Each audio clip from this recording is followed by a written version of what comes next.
It's a dangerous sport we're in. Holy shit, I mean, we still have schools advertise. It's really a joke. Sorry for telling you guys this, but in my opinion, it's a joke. If they do a statement like this, glide not more than 1-to-1, so forward speed, it's not allowed to exceed 5.5 meters per second. I took an instrument and my ground speed was 50 kilometers an hour under the reserve parachute. I'm convinced the certification process needs new rules. They need to try.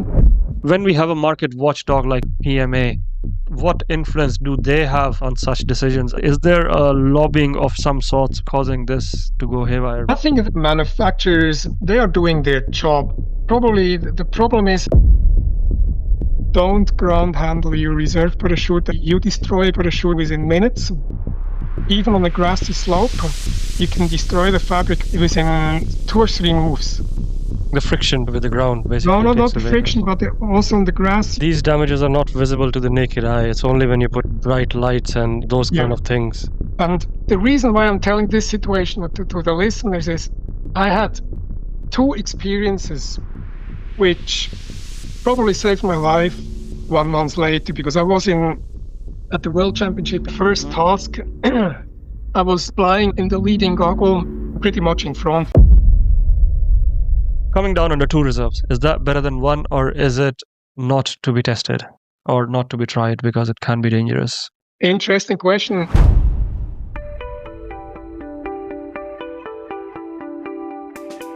The world of reserve parachutes theoretically isn't a complicated one.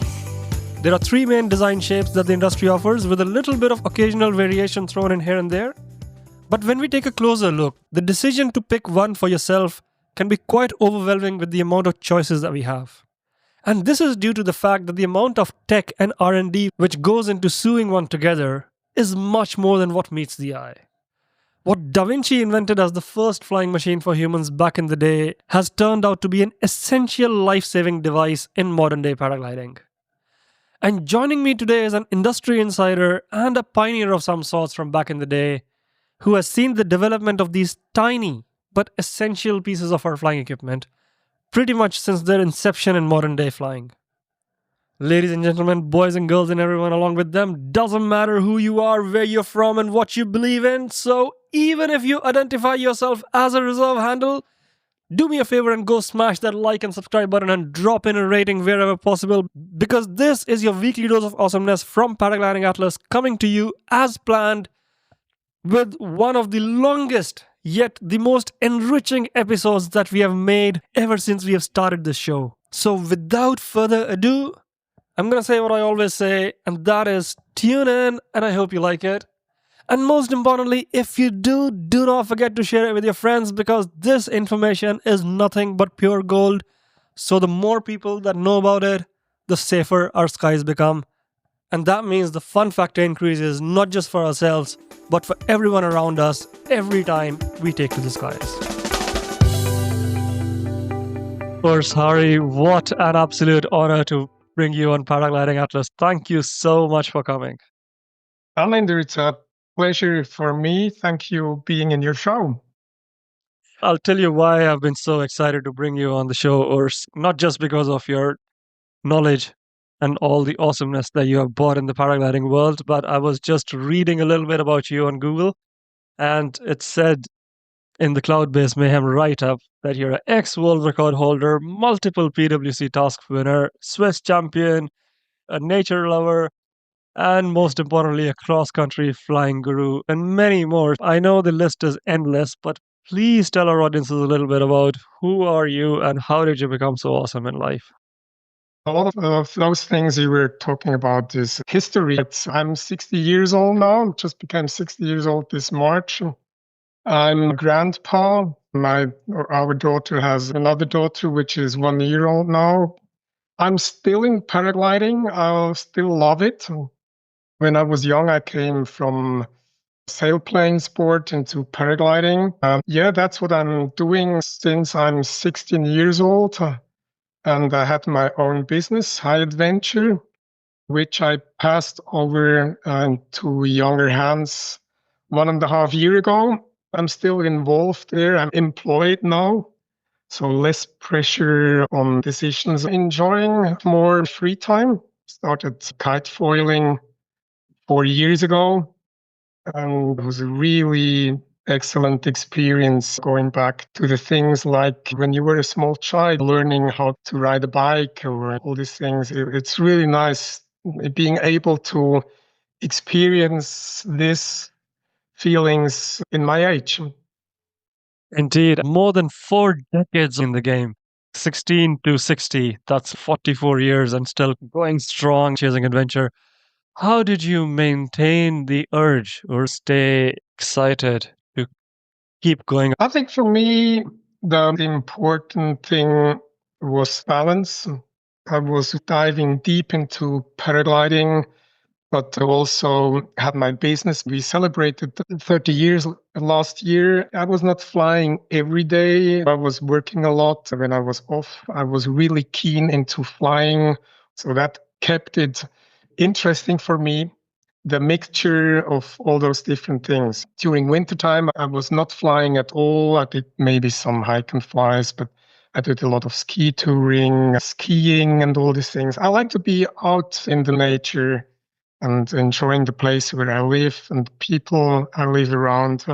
I think that made it interesting for me. Basically, keeping it diversified, not just one sport, having the options open to switch over to another discipline when the flying part is not possible.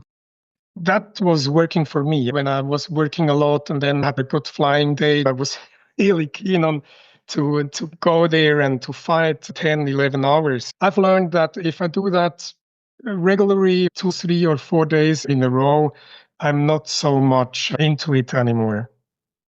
Did you ever had to navigate the feeling of burnouts? Because I think that is something that comes with chasing excellence in any discipline. Yes, I have experience with burnout. I was 36 or 37 years old when I had my first burnout, just working too much. The company was young. You had trouble in the company. The market was difficult. The signs when the nerves are showing, everything gets red and itchy. That's what I had. Classic burnout. That was my first time. Two, not 3, 4 years ago, I went into a similar situation. I lost my parent. My dad died in 2019. My mother died in 23, and between there was this pandemic type of deal. I had a pretty strong borreliosis, and business was difficult. A very good friend who was working for me was 36 years old.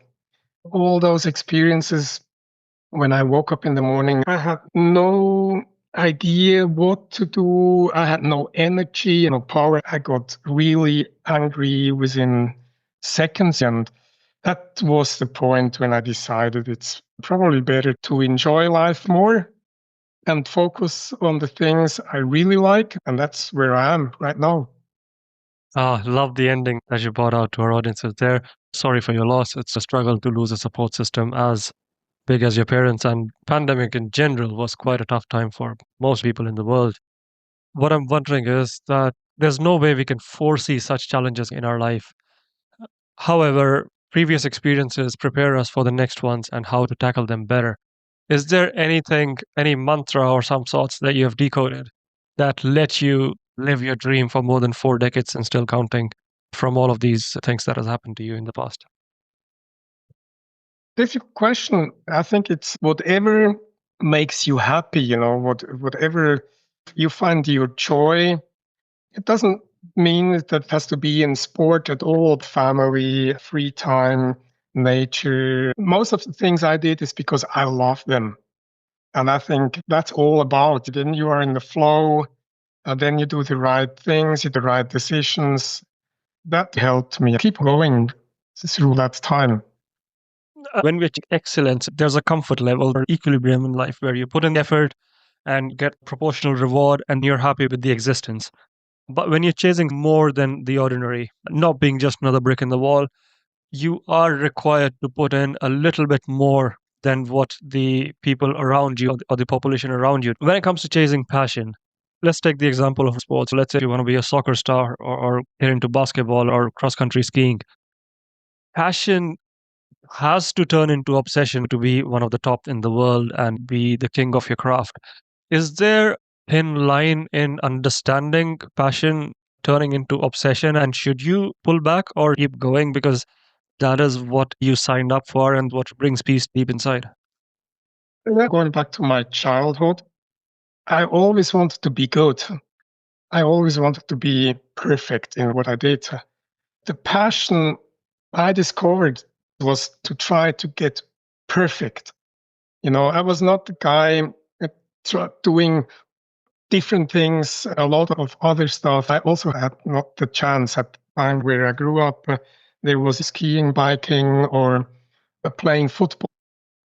As I said, whenever I did something, I really went deep into it. I like, even now, when kite foiling, it's such a difficult sport for me to start something new. It's such a good feeling trying those tricks, working hard, getting better every time. And it's a game. It reminds me to my childhood when I started to learn how to ride a bike. It was an amazing feeling coming back every day, more experience. That's what makes the difference.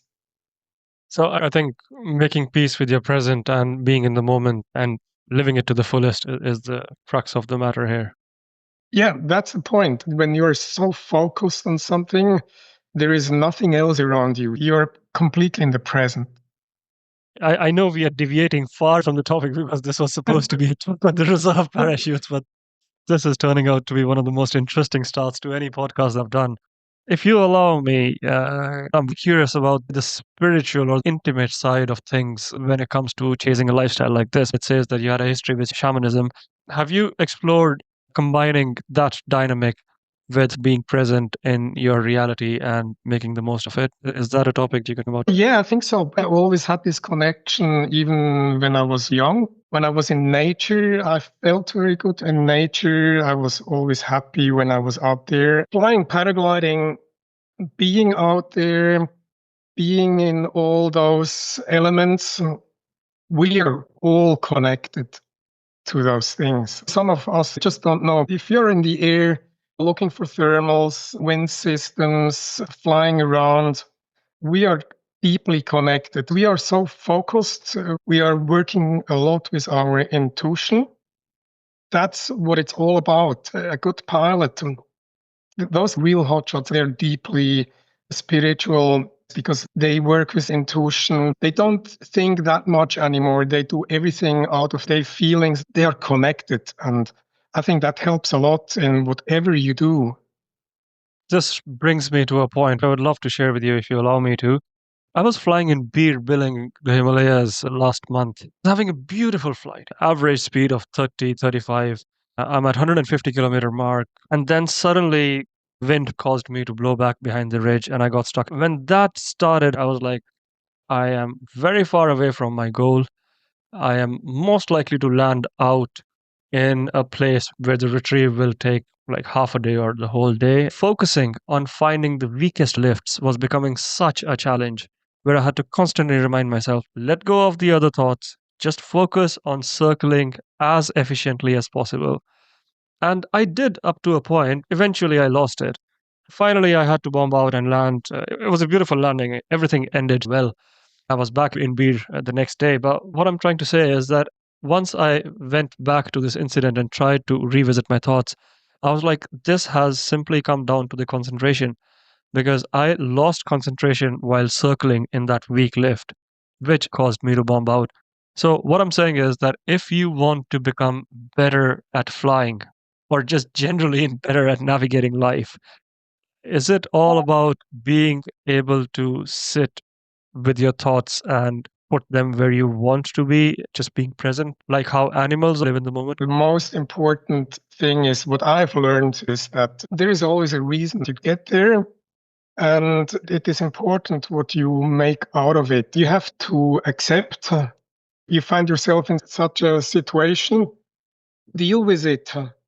What I've learned is breathing is so important. Whenever you are in a stressful situation, this was a real game changer. Whenever I had a problem in my life, When I started to know about how that works with breathing, how that helped me back to a calmer mind, you need options. When you grab them from your past experiences and what you've learned in your life, what's the next thing I can do to get out of this situation?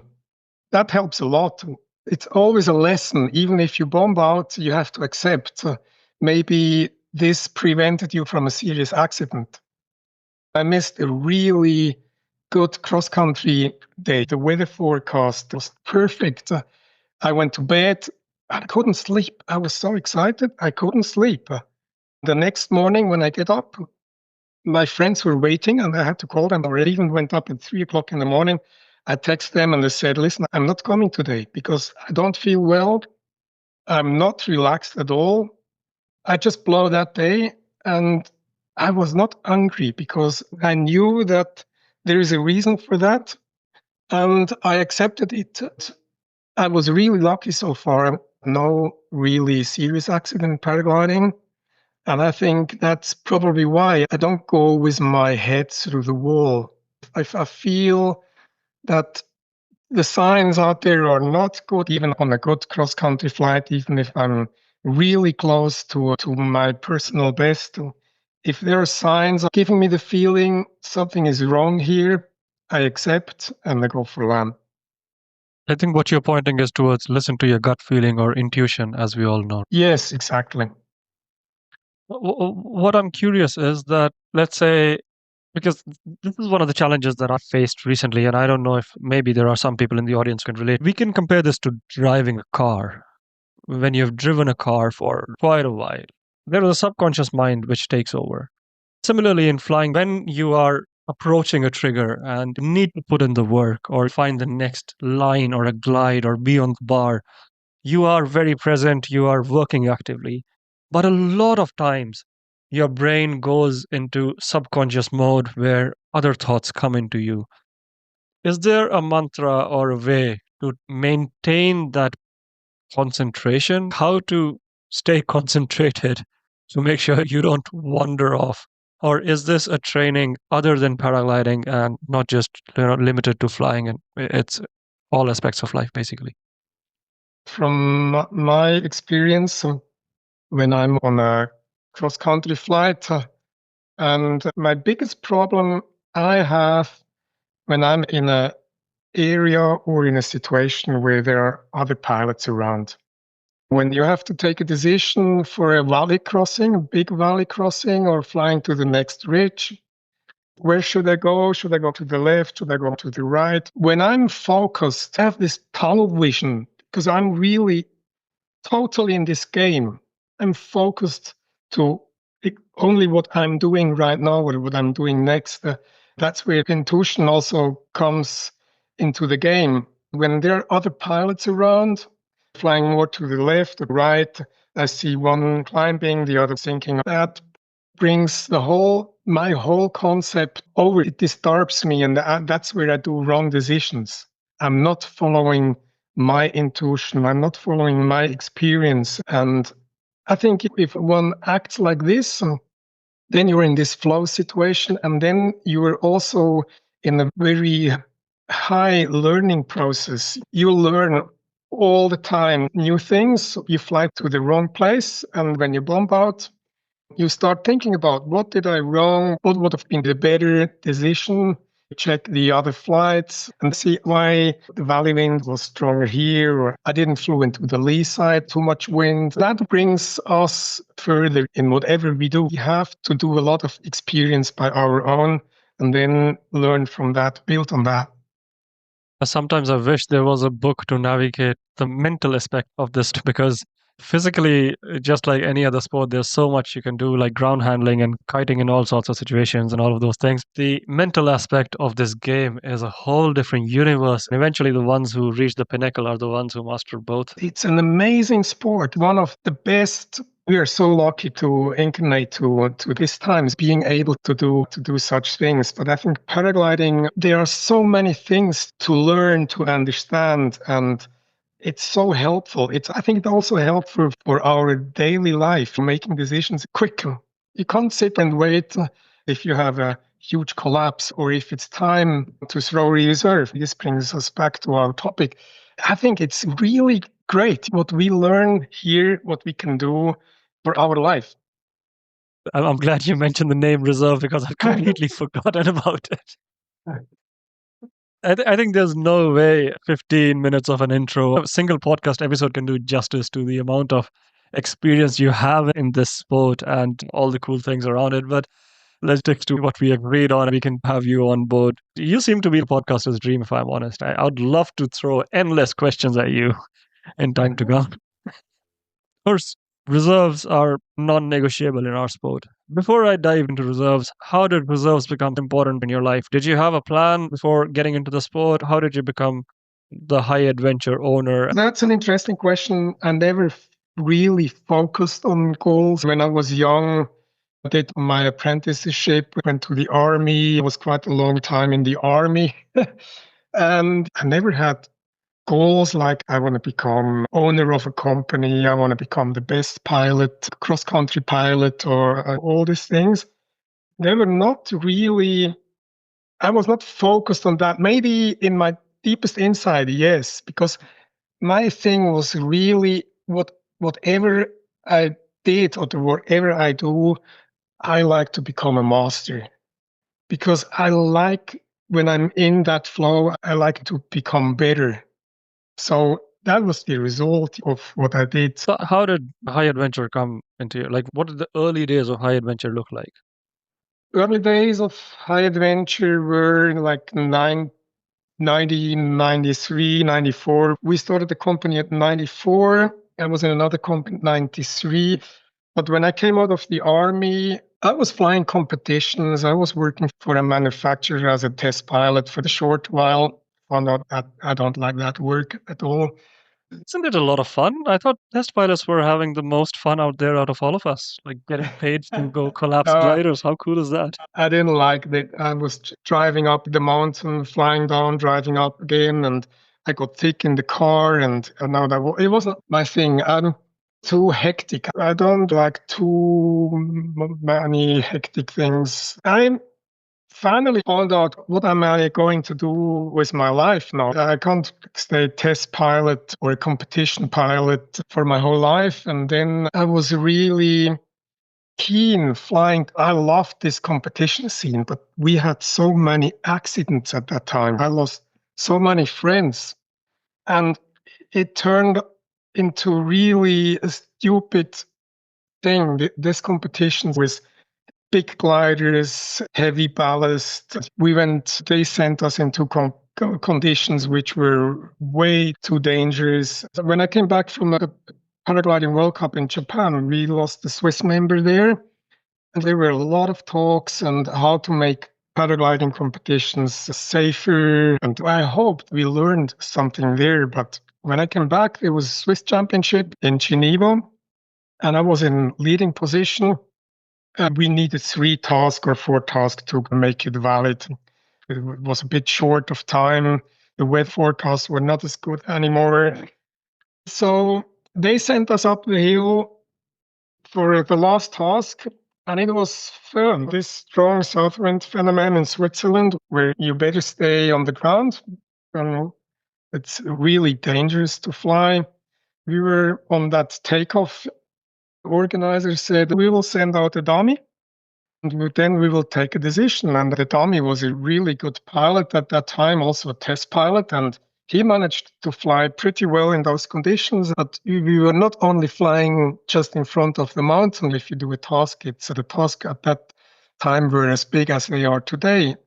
They started the competition, and I was in front, and I said, listen, guys, if you are serious here, after what happens just a few months ago, that's it. Then I'm definitely in the wrong place. I want to get old in the sport, and I'm not going to risk my life here for becoming one more time a Swiss champion. So that's where I finished my career.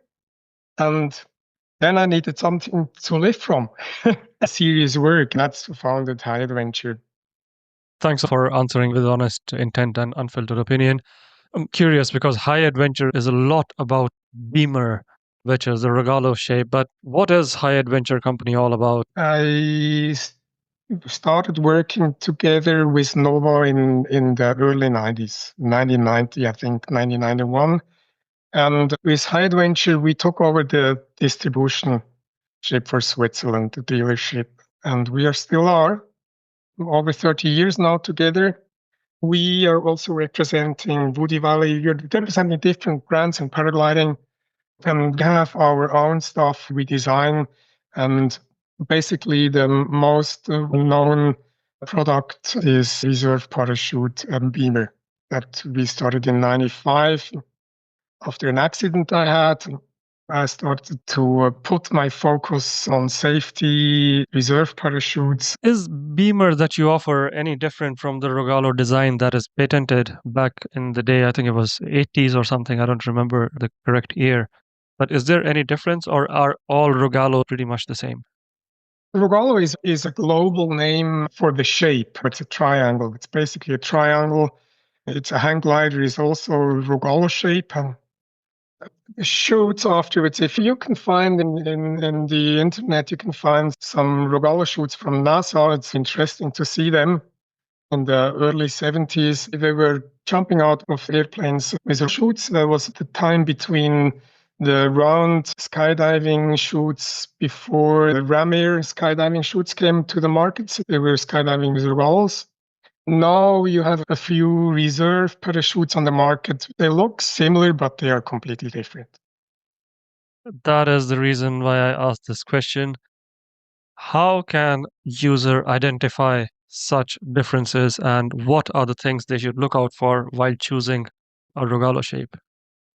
The best way to find out the difference is to talk to experienced pilots. I think the most experienced pilots in our scene right now are probably the aerobatic pilots or some competition cross-country pilots. They find out fast what's working and what's not working. If you are in a good area, in a good system with experienced pilots, if you can go over a lake and train yourself, try it out. That's the best. You will find out immediately what works for you, what's not working for you. I want us to be more specific. What variations are possible in coming down under reserve? You throw it, it opens, opening times matter. Then I think it's the pendulum, and then, of course, the descent rates. Most of this information is in the technical manuals, probably in good faith from the manufacturer. But how do you, as a user, go out and look for these cues? And what should you look for? I want to be a bit more specific. If you are just focusing product side on the reserve parachute side, not folding, packing into your harness and all these things, maybe we can talk about later in this podcast about.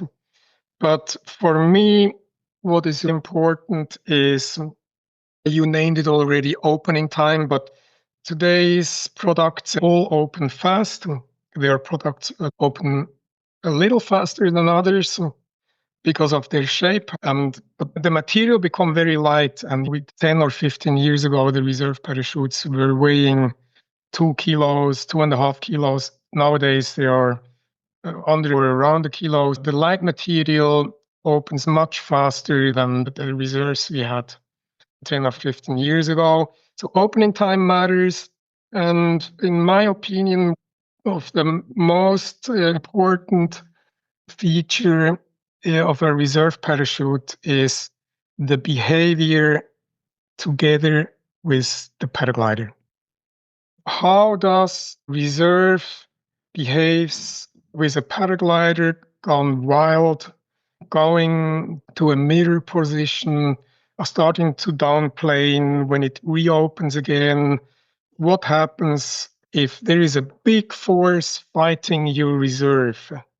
And that's, for me, the most important thing on the reserve, because if it works, if it does its job, then you're all set. Steering is the cream on top, the behavior in the connected states together with your paraglider. That's the most important thing of that part of your equipment. All right, so I just want to sum it up. Opening times, that is based on whatever information manufacturer is supplying in good faith, and you'll get that from there. Descent rate, the same. Test laboratory is doing the work for you, so you don't need to dig it out yourself. Reviews, of course, you can ask people how they feel, but that is subjective to every pilot and their affinity towards the brand. Uh, Downplaning, that sounds scary for a person to go out and try and then choose a reserve. How do you answer that question? I'm sure we will see it in the future, unfortunately, more and more. It was a topic a few years ago. Then the reserve parachute designs got better. Now I think we are in a position now where we are going big step backward again in reserve parachute history with this light trend. It's all about weight and volume. No one talks think sink rate and behavior with your paraglider. If you look at the brochures, if you look at the ads in the magazines, it's all about manufacturers telling you we have the smallest and lightest reserve parachute. I've seen videos now, I've seen footage from last year, safety clinics from schools recording reserve openings above water. The pilots aren't able to neutralize their paragliders. The reserve parachute and paraglider are in a mirror position, fighting and downplaning so hard that they hit the water that it almost hurts by looking at those footage. And we're talking about brand new equipment, but light. And I think this is a completely wrong direction. For sure, above water, you can test it, but better would be if you record your flight. If those guys would record their flights when they test those or when they have those situations, they would never use such equipment when they know that they would have to throw this above ground in alpine conditions, strong thermals, strong valley winds, rocky mountains would be just a nightmare. Sacrificing weight or safety just doesn't make sense in my head. We are flying paper thin harnesses, and as you said, almost negligible reserves.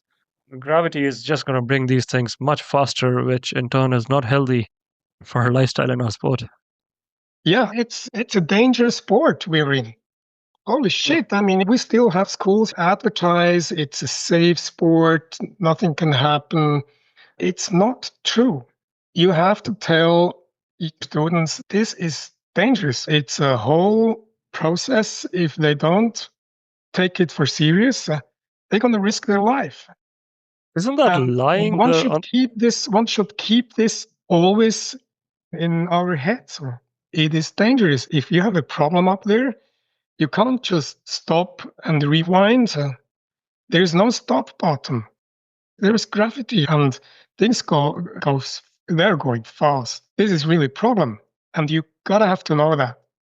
I know, I completely Every time, get every what you mean. flight, you should know something can happen. Your body should know where the handle is of your reserve parachute. With closed eyes, without thinking, those procedures, they need to be in your blood, in your memory, in your cells, in your unconscious. That is really important. This brings me to a point, Urs. What is Paragliders Manufacturer Association's take on this? What are they saying about this aspect of reserves, which are the last line of defense we have against the unexpected? Marketing, capitalism, selling more, making profits will make sense to somebody who's investing in the business, and especially when there are corporations coming in with big money and saying that we want to cater to this niche. There are quite few brands which are quite big. They will end up focusing numbers over passion or safety or whatever it is. So when we have a market watchdog like PMA, what influence do they have on such decisions? Is there a lobbying of some sorts causing this to go haywire? I think the manufacturers, they are doing their job. Probably the problem is there's a lot of money involved into it. And I see the problem that those guys are also deciding about the procedure, how to test the material, how to test the reserve parachutes. I think some of them, or even work group 6, I've been there participating in a meeting probably 10 years ago, or even longer. It was a meeting in Paris, and those guys in there, I think there was not a single person in there who ever throw one of their reserve designs above ground to see what happens when there is a paraglider connected to the reserve. They were talking about the rules. In my opinion, that's one point. I mean, they're doing a good job, but it's also a lot of lobbying. It's natural. You can't change this. We're all human beings. But I see a really big problem coming up, or even present now. I can talk about the Swiss market and about the French market. The associations are not doing their job. They are like the Swiss Hungarian Federation. They're really doing a great job in regarding airspace, lobbying with nature, all this nature. Conservationalist, I think. Yes, they're really good. They're really good in basic formation, teaching their instructor or giving all the mechanics or all the material into the hands of the instructors, how to form their students. But the problem is that when they've finished their license, afterwards, there is nothing. There is no formation needed. Everything is on volunteer. You can go and throw a reserve, go for a maneuvers clinic, but there is no control. There is also no help. So there are schools focusing on that. A lot of pilots, a lot of friends in my area here, when they have the license, they just go flying. There's no big interest into getting better, into learning weather and getting better in all those things. In the past few years, weather is changing, it's getting stronger out there. We have a lot more accidents. We have a lot of fatal accidents. We have had a lot of fatal tandem accidents. Now the insurance companies are getting onto the plan.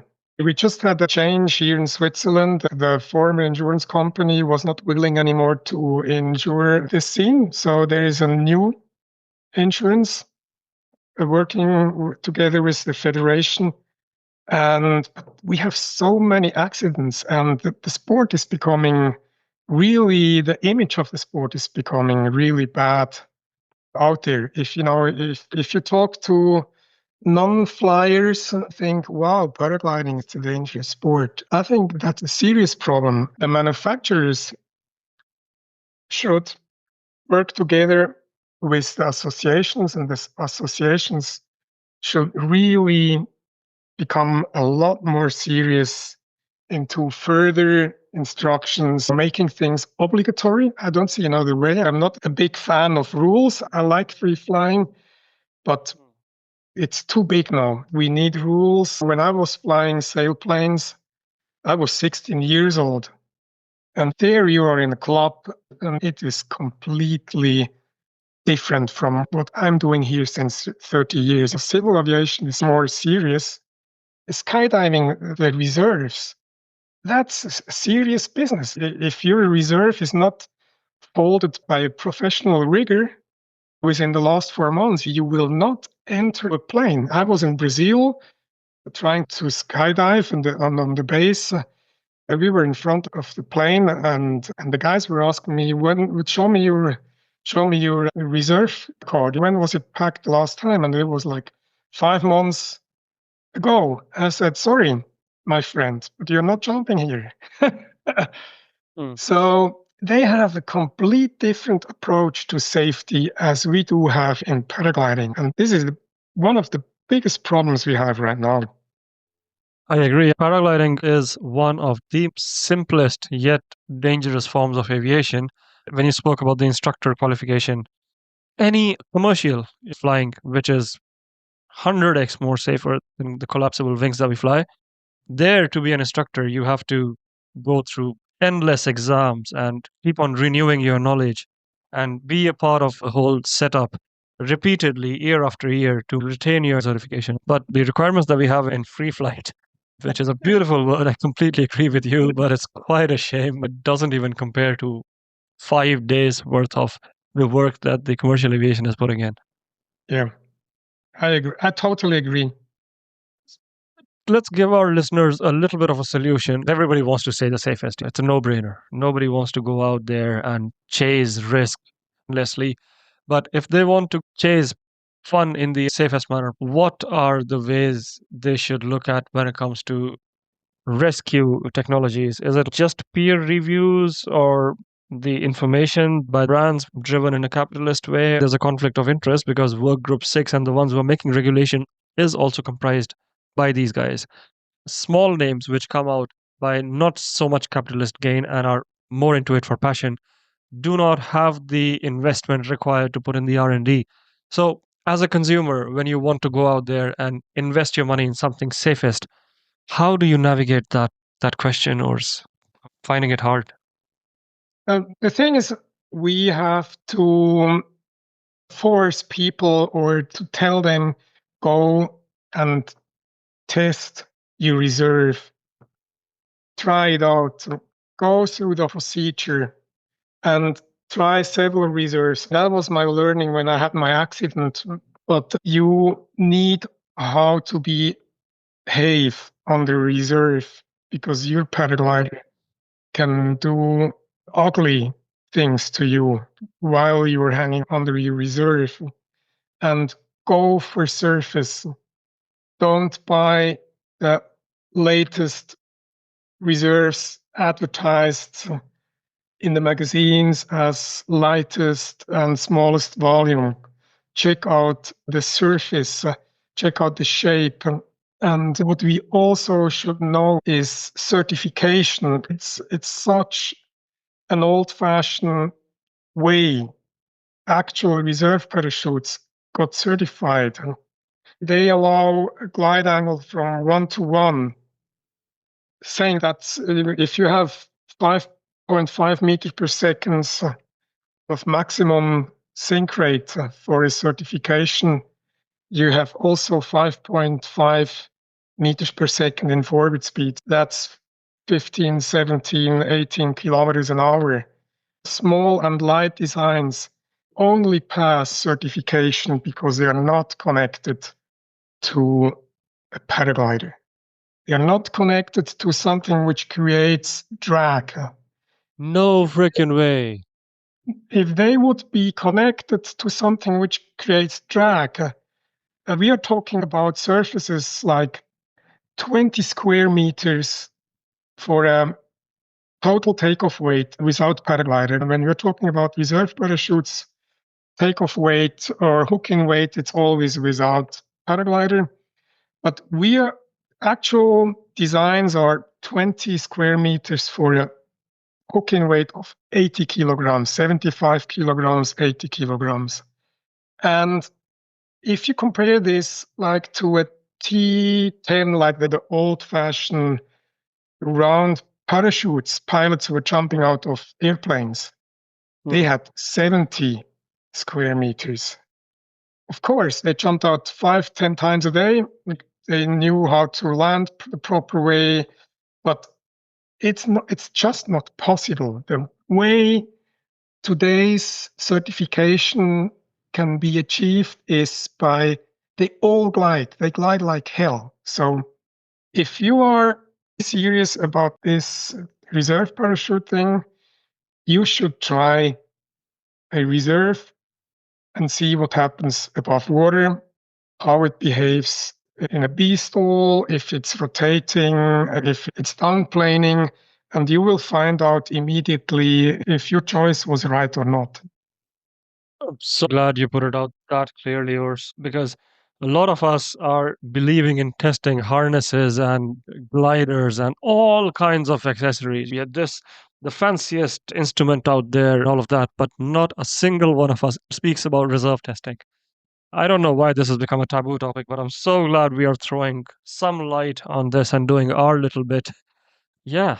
So Yeah, anybody listening out it's there, really just It's really strange because we are organizing, since years, we are organizing clinics just for that because what I've experienced is that the safety clinics where they do at the end, where they offer at the end reserve opening, that's not working. It's not something that you will, it's not sustainable. They tell you, oh, at the end, we make a big collapse, throw your reserve, and you will see what happens. And that's not sustainable at all. That's not lasting.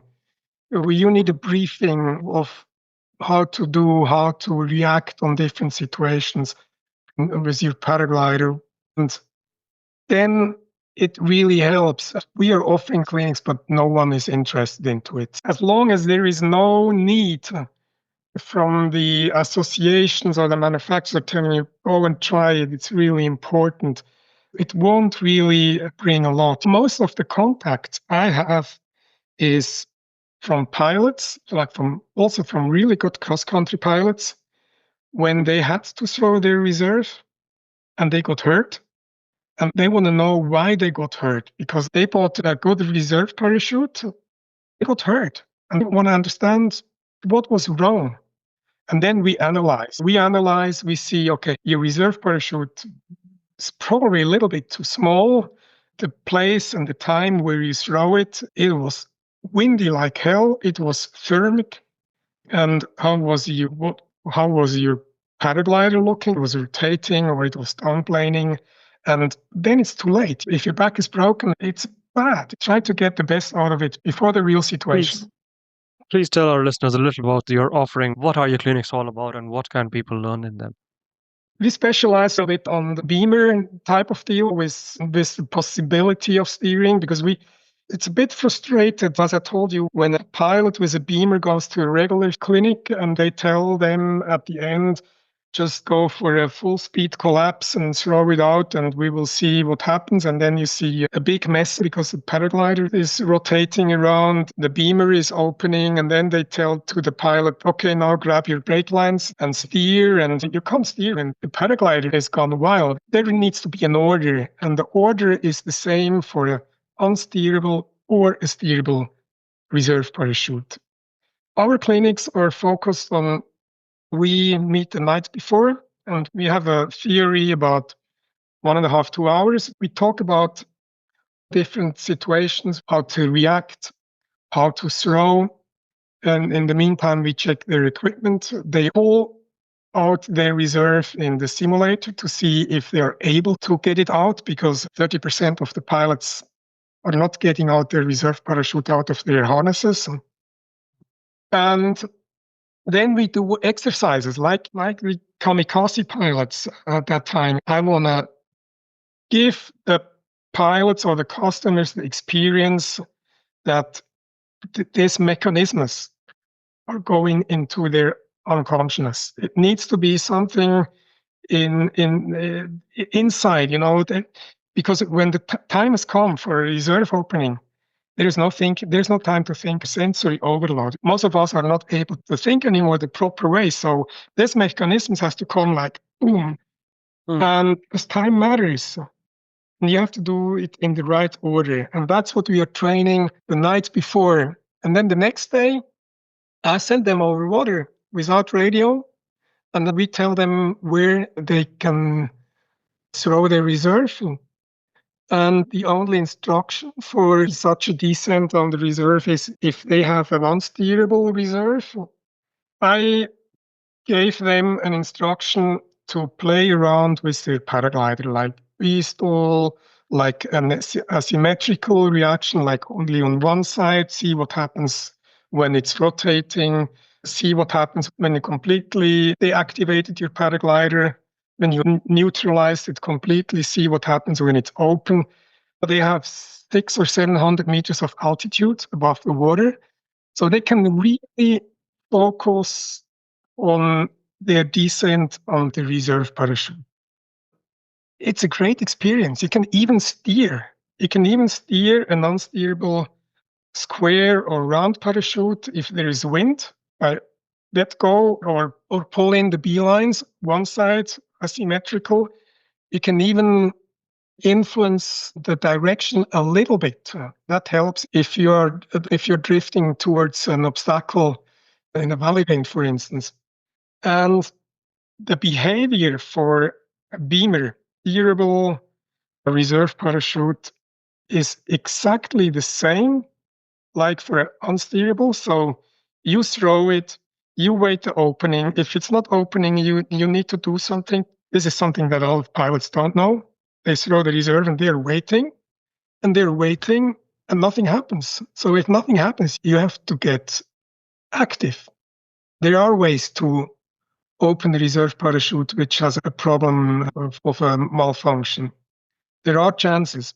And then when the opening is in process, start working on your paraglider, try to neutralize it as quick as possible. And then, until now, we are at the same stage, steerable and unsteerable. And this is perfect, because most of the time, a lot of openings, they take place pretty low. And if there is time, if you have a steerable reserve, then you keep your paraglider, your neutralized paraglider that's in a B stall or C stall, keep both risers in one hand and you just grab with your opposite hand, you just grab one brake line and you pull it. And because we have on the beamer, we have a pre-braked opening setup. If you pull one line, one brake line, with this one, you can turn to both sides because the other side is still pre-braked. And this way, makes sense. And this way, you can, if you're lucky, you can avoid an obstacle. We're not talking about a spot landing. You just need to avoid flying into a power line or a house or a river. People should learn and train this. If it's the first time and you've never tried it before, it won't work. I remember my first reserve opening above water. Really saved my life later on, 1 year later. When I was above water, 1,000 meters, we did some tests. I was really young. When I was above water and I saw this little tiny boat underneath in the lake, I was so scared. And just imagine, I was thinking when I would be above the Alps in strong valley wind and beside of rocks, I would even be more scared. But that's the point. If time has come, if the shit hits the fan, the decision must come, boom, it's time for the reserve. No matter where you are, it's your endurance, the chance, train this, even more game changer. Why did you use the word, if you are lucky, you might skip the obstacle? Is there a sure shot way to skip the obstacle with a Rogallo, or are you talking about blowbacks and those scenarios? No, the thing is, when people decide for a steerable reserve, they think they can steer like their paraglider. And that's not the case. It is the case if you do hundreds of openings like I did. I do spot landing with my Rogallo. I can. Mhm. You have to train yourself. But if you never trained before, if it's the first time, then, that's what I explained before. That's what we train our customers. Neutralize your paraglider, go for the brake line, check the landscape, look where you are drifting. And if you have time, enough height, try to land somewhere where there are no obstacles. So Makes sense. it's aerobatic pilots. You see the videos. They have much smaller wings, so they bring in their wings. If they screwed up their maneuvers, they have 10, 14 square meters of gliders, glider sizes. If they're collapsed, there's not a lot of force to bring it in. And then they have a fully controllable Beamer 3 to do all kind of stuff. But most of our customers, even myself, I'm not flying with quickouts. So I let my paraglider connected to the harness and I just know what to do. And I can still steer with one hand wherever there is a place in reach to land, I will land there. If I have a serious problem with the glider, sometimes that can also happen in like rotations. If you have a really bad situation with a glider gone wrong with rotations or downplaning a lot, and you have twists in your risers and you can't do anything because the lines, brake lines are blocked, risers are blocked. I have a cut knife. I had to do it once while testing. And if you have a real good cut knife, it works like a charm. And it just goes boom and it's gone. Do you cut the lines or risers? Which are easier and more economical to cut? When I had to, I cut the lines because it's more economical. Risers are more expensive. But that was more a reflex. I was not thinking in that situation. I was really in trouble testing a prototype. But to cut risers, the cut knives, most of the pilots out there carrying with them, they are from the toy store. You won't cut any risers with that. Forget Yeah, about it. I was thinking the same because they're too You thick need and a too. real good cut knife. There are cut knives on the market where you can cut risers. If they're on tension, they need to be on tension. Most times they are on tension. You got with two fingers, like the doctor in the operational hall. It's really easy. Hmm.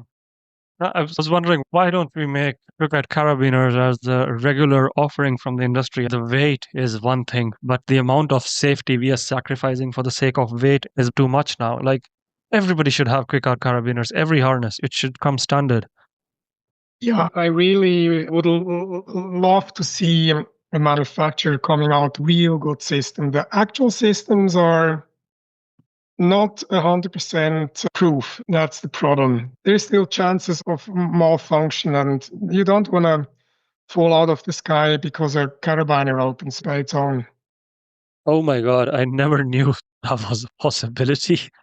I thought there was only one carabiner. What's that? Charlie, I'm forgetting. The Finsterwalder Charlie thing. It's a pretty good system, but not 100% failure proof.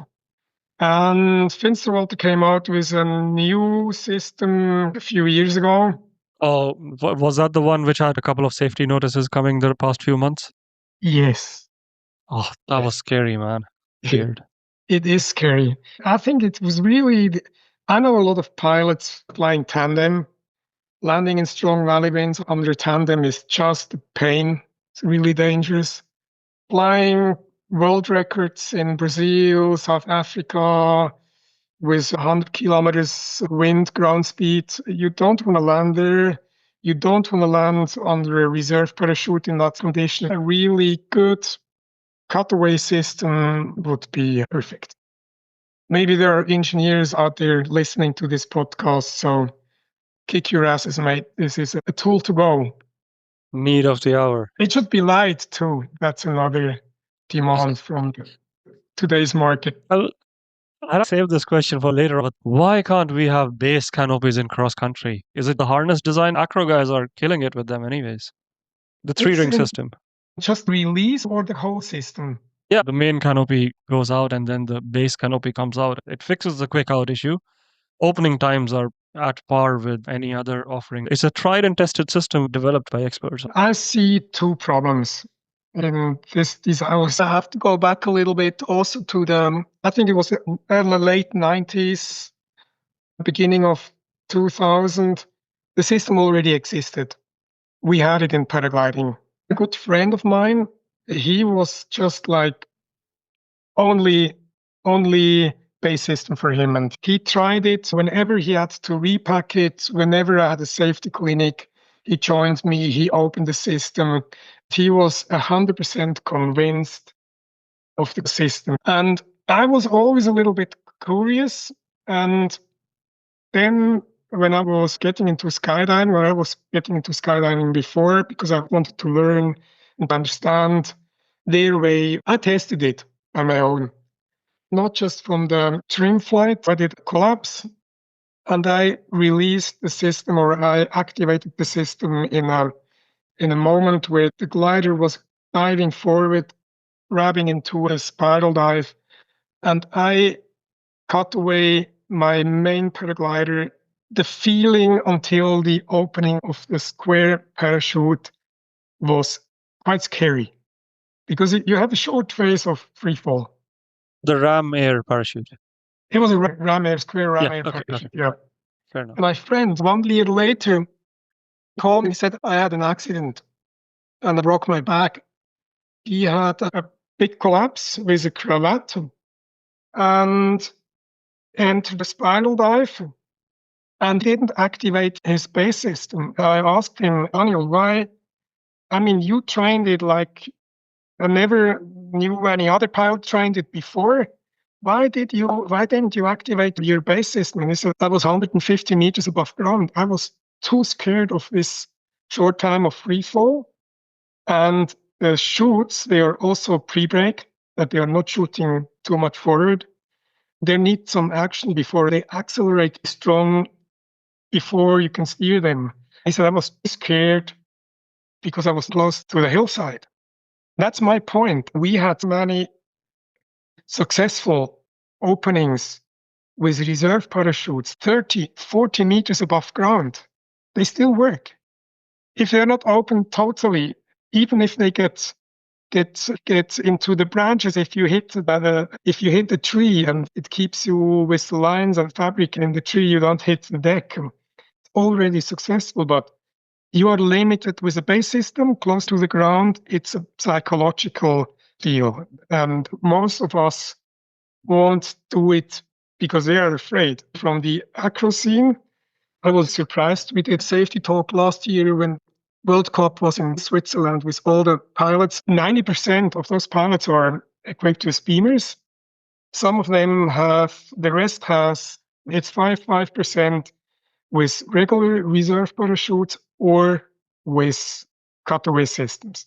And talking to them, I was surprised because in acro, it makes sense. They have a lot of rotations and then it's okay. Most argued that if one part of your paraglider is connected to your body, it already will not work anymore. If you have a line around your foot or your hand, or nothing will happen because you need your paraglider to pull out the reserve.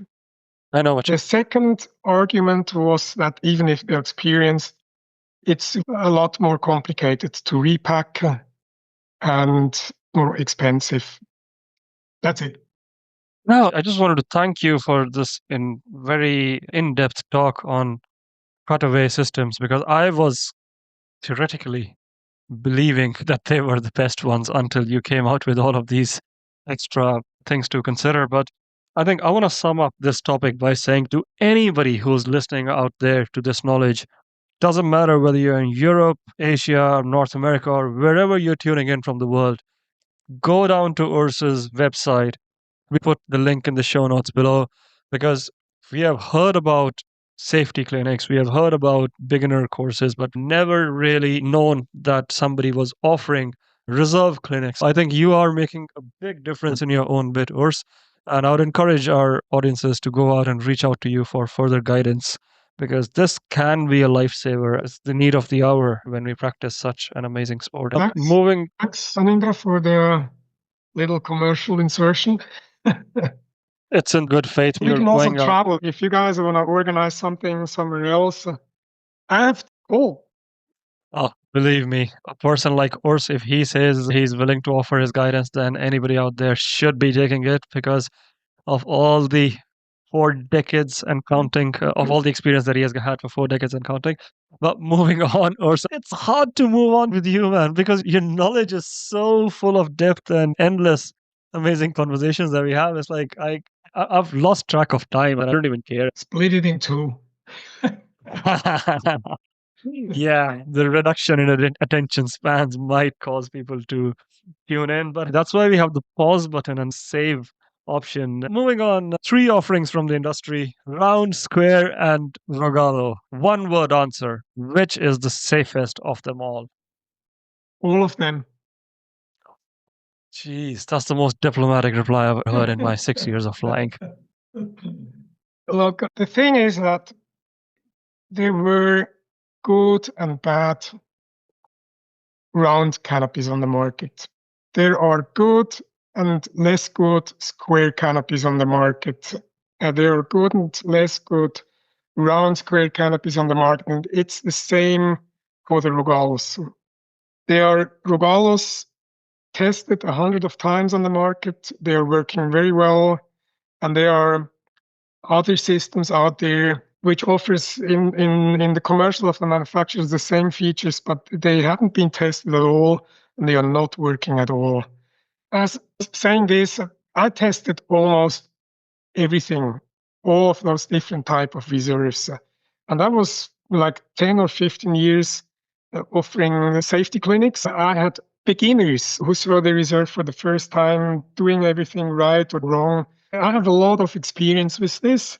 After 1 or 2 years, you see what's working and what's not working.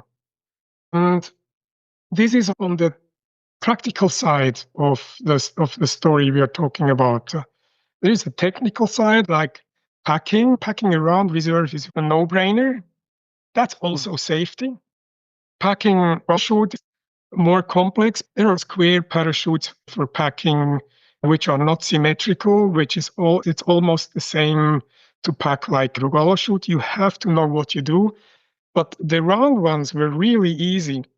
And the round ones probably disappeared because of the certification process and because of the trend we are fully in now of lighter and lighter. The square parachutes are a little more stable and came into the game because you can design them with higher projected surface area.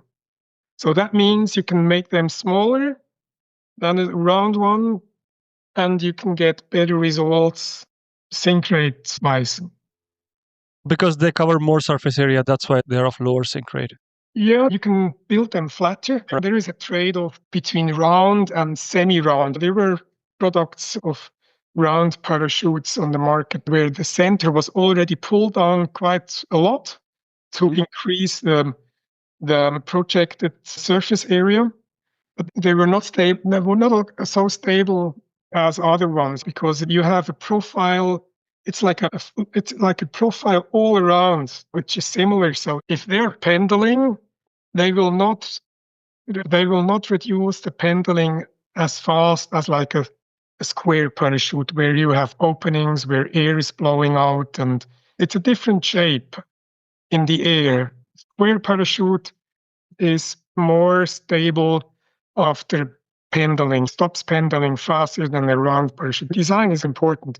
We had excellent designs of round parachutes. I throw above ground and never got hurt, just for testing. It was working perfect. The thing is with the square parachutes, they glide like hell. They go really fast. They can go like 15, 16 meters per second. When we designed the Pentagon with Nova together, we spent a lot of time comparing with other products, and we spent a lot of time comparing the ground speed in calm conditions, early in the morning, nil wind conditions, not a lot of air mass moving around. And we found when you release paraglider, and when you go into the test procedure, EN and LTAF is asking for measuring the sink rate. The modern reserve parachutes, square, round, triangle, I'm talking about unsteerable, they glide like 12, 14, 15 kilometers an hour. You mean forward? Forward. In calm air. In airflow simulations, there are just a few manufacturers being able to do airflow simulations. And if they do, they know this exactly.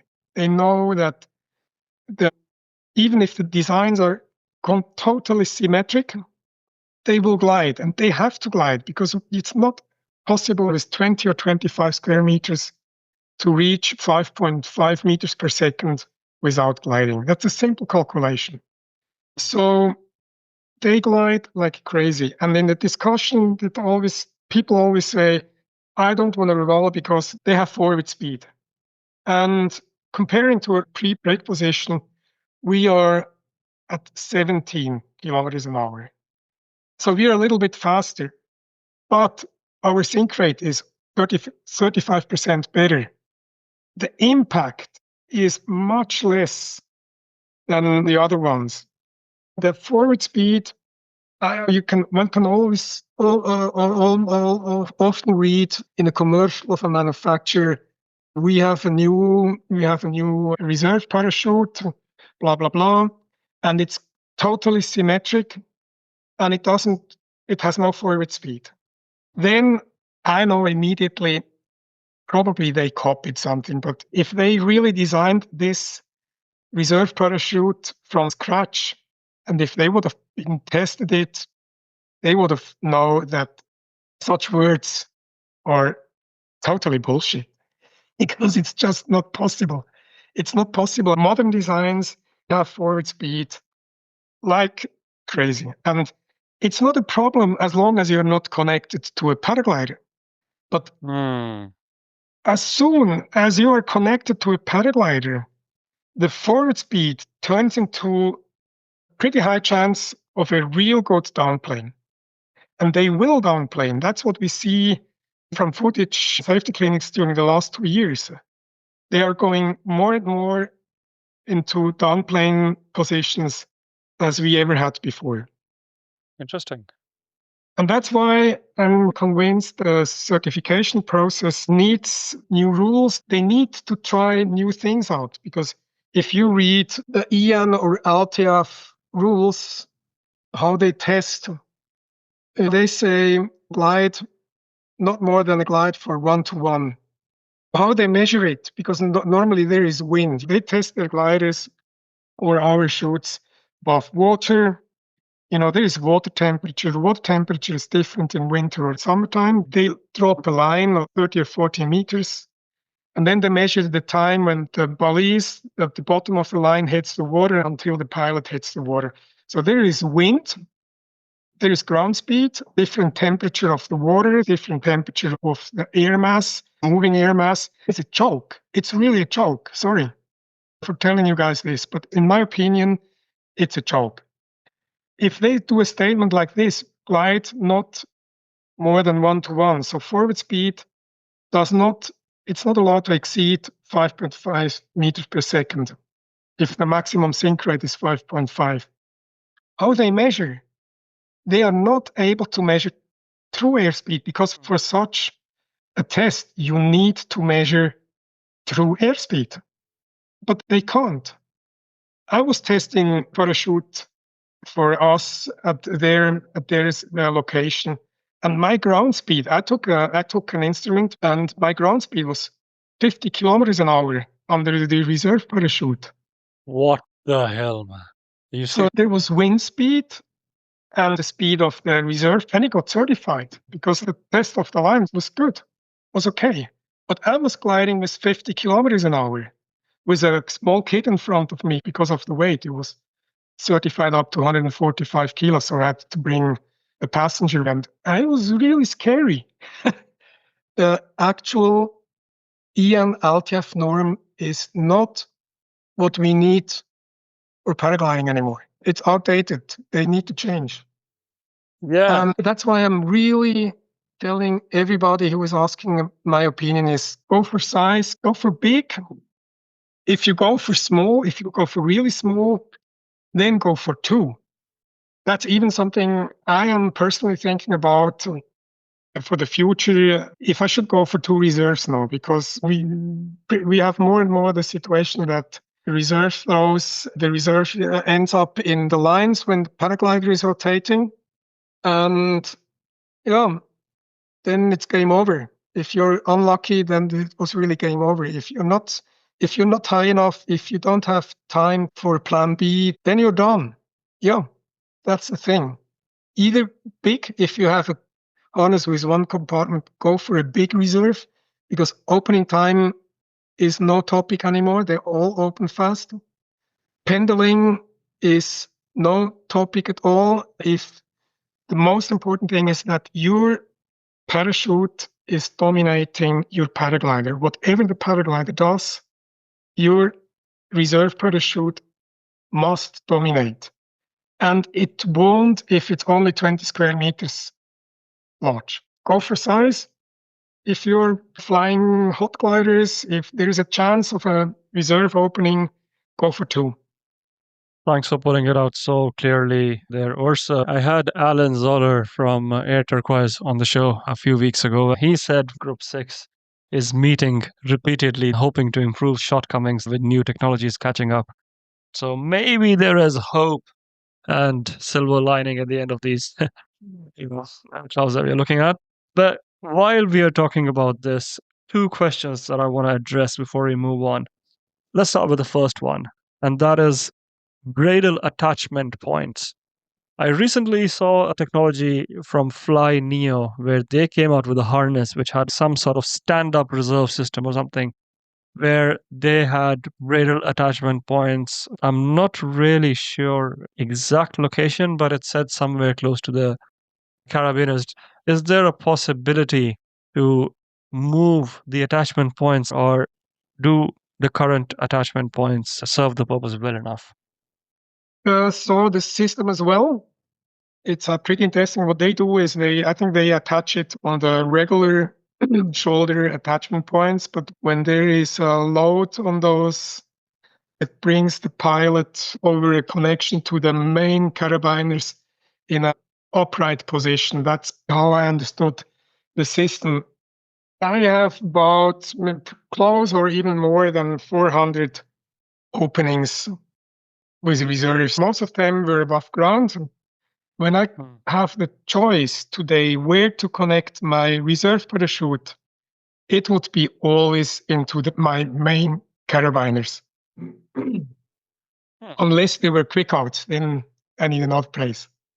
But Interesting. what I've seen during my SIF clinics, or what I have learned, what I have experienced during my openings, is that whenever you are connected to your reserve parachute on your shoulder straps and your main paraglider is connected to hooking points, as soon as the 2 forces are fighting each other, you're lying on your back, like you turn around a turtle on the ground.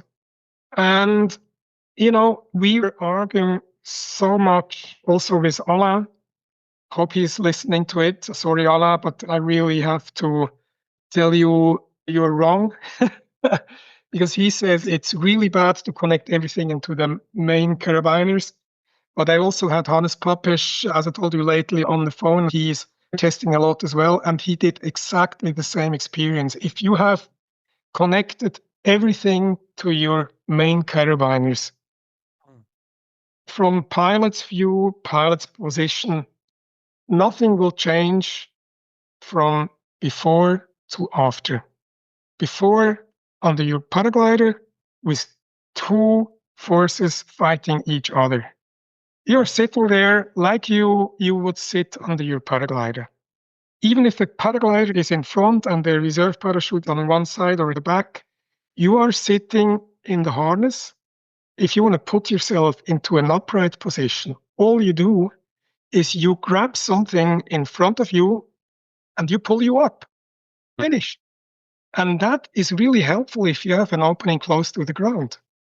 If you can't work on your paraglider anymore, if you can't steer your steerable reserve, if you're close to the ground, if you hit the deck just after an opening, if connected to the back, you will hit on the back. If you're connected in front, everything to the front, do this still action, put you in an upright position, you're landing on your feet. I did it so often, it's so obvious, it's easier. In the safety clinics, I taught when they wait for the opening shock of the reserve parachute, it's time to work on their paragliders. When connected to the back and the paraglider is already diving forward, most pilots are not able anymore to reach the risers or brake lines, brake handles, to keep work going on their paragliders. If you wait too long, the chance is gone. You cannot influence your paraglider anymore because you're too far away back and your hands are too short, especially for smaller pilots. We always had the same problem. When it stays locked in front, like school gliders, they don't collapse that fast. If you do it over water, you have sinking air masses, not a lot of wind, no turbulences. Stable gliders tend to go forward and stay locked in front of you, and the reserve is on the back. If it's not dominating, then you are in a proper downplane position and you can't do anything because you're on your back. Your hands are too short, or you don't have the power to bring in the beelines because of the forces. Just out of curiosity, when the glider is in front of you and completely open, what happens if you pull the brake lines? Does the canopy not come back over your head because of that force? It can. There is no single same reaction. Every situation is different. With the glider, wing load, meteorology around, there are so many unknown factors. You just have to try. When we do beelines, brake lines, or on a pull the rear risers down, sometimes the glider hits the reserve parachute and you have a short phase of a little bit unorganized sink flight, but then it recovers. Some canopies have longer lines, some have shorter lines. So you cannot say in such a situation this and this will happen.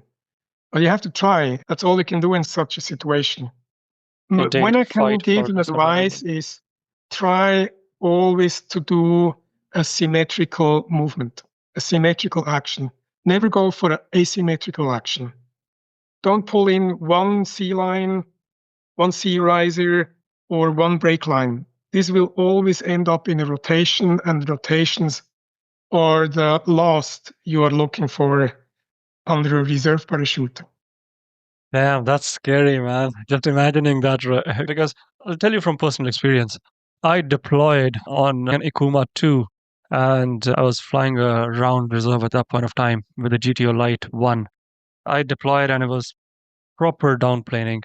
I tried pulling in the wing with all my strength, but completely failed. It was just open and it was like so much strength that no matter how much energy I put in, it So just was couldn't it come in. fully open in front of you? Yeah, yeah.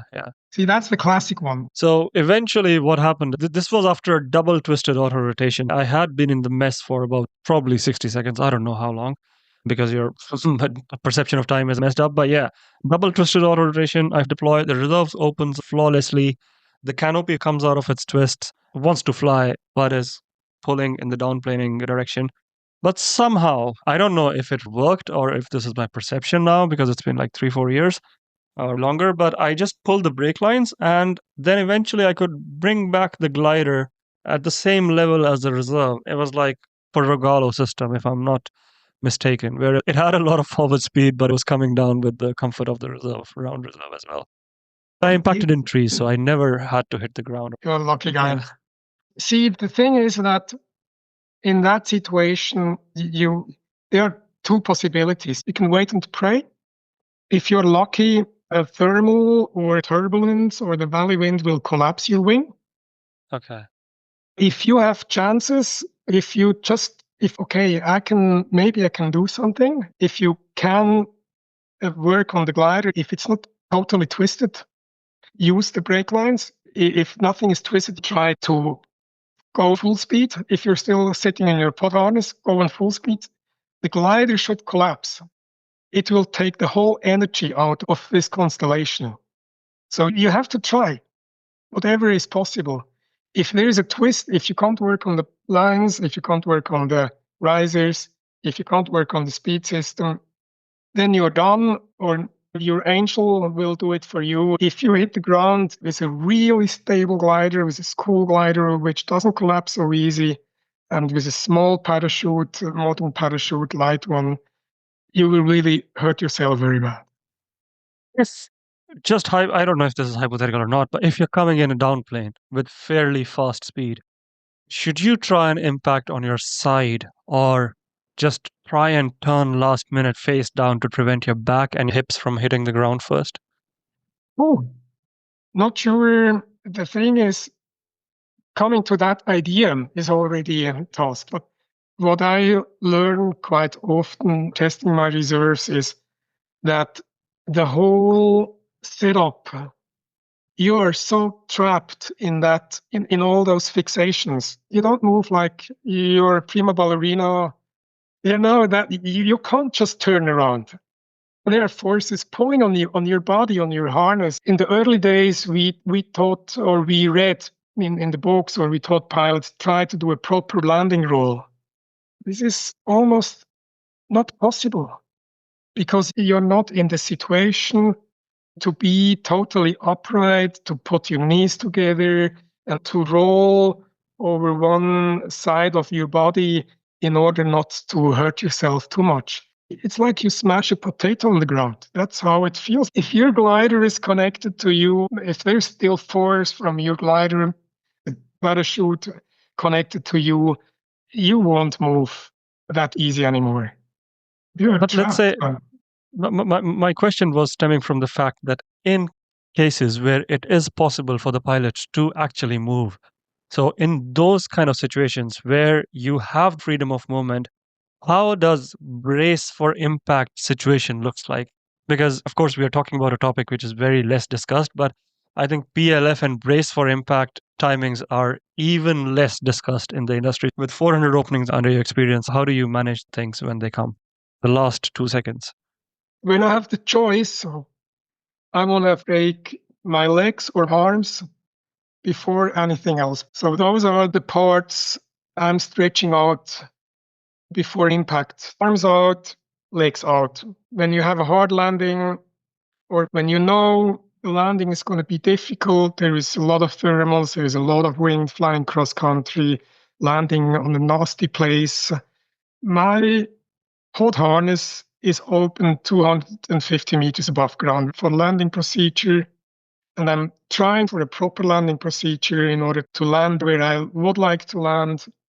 My legs are out and I'm upright. It helped me already several times to save my back when I hit the ground hard. It's the best protector. Interesting. Quickly, without spending a lot of time, tandem rescues are less used, so less about as well. I saw a tandem rescue from Icaro paragliders having a descent race of 6 meters per second. What is the maximum desirable descent rate offered by the industry under certain guidelines and specifications? First, we have to understand this 6 meters per second. I think that's to the listeners pretty important that they know about those 6 meters. The thing is, Jan says 5.5 meters per second. And this is always calculated to sea level. On a certified product, sea level, you would have 5.5 meters per second if you have connected 100 kilograms to that reserve parachute. Saying that is, if you are flying here in the Alps, the chances for a reserve deployment is, I would say, between 500 up to 3,000. And most happened here in Switzerland around 2,000 meters. The sink rate, the same product tested at sea level or 2,000 meters to get the same sink rate of 5.5 meters per second, the hooking weight would be around 75, 80 kilograms. We are talking under labor conditions. Yeah, ideal conditions. Yeah, ideal conditions. But why this guy had to throw the reserve? Because of strong thermal winds. So these factors are you have to add. It will be worse, it will be higher. What we have to understand is that the impact energy is not increasing linear, it's increasing in double. It's increasing times by times. The impact energy will increase squared to the sink rate, the higher sink rate. So 5 meters per second means you're impacting at 25 square. Looks like, yeah, the impact energy is a lot harder than only the difference on 5.5 meters per second when you jump from an object with that height. If you increase the height, it will hurt yourself more. If you're flying in the Alps, choose a reserve with a sink rate or with a surface which allows you still a good sink rate higher up on 2,000 meters, let's say, 2,500 meters. My recommendation is always go bigger. Calculate 10 or 20% in the regular reserve parachutes where you have 5 or 5.5 meters per second. Choose a reserve which is not, don't go to the top like 100 kilos. If you're 80 kilos, choose 100. Don't choose the reserve certified up to 80 kilos. Always go for a margin between your takeoff weight without paraglider to the maximum certified weight of the parachute. Then you're on the safer side. Interesting. Would you want to click on the link I sent you? This reserve says less than 6.5. And it seems like it's not certified because there's no certification mentioned there. It's in the chat link. Is it even possible to sell reserves which are uncertified on the market? Or it does have a reference? It looks like it is certified. It says reference number EAPR. That was the certification we had a few years ago. A short time, Guido Reusch did his own thing. I think Ola told in his podcast about this guy. So it looks like it's certified, but listeners also have to understand this.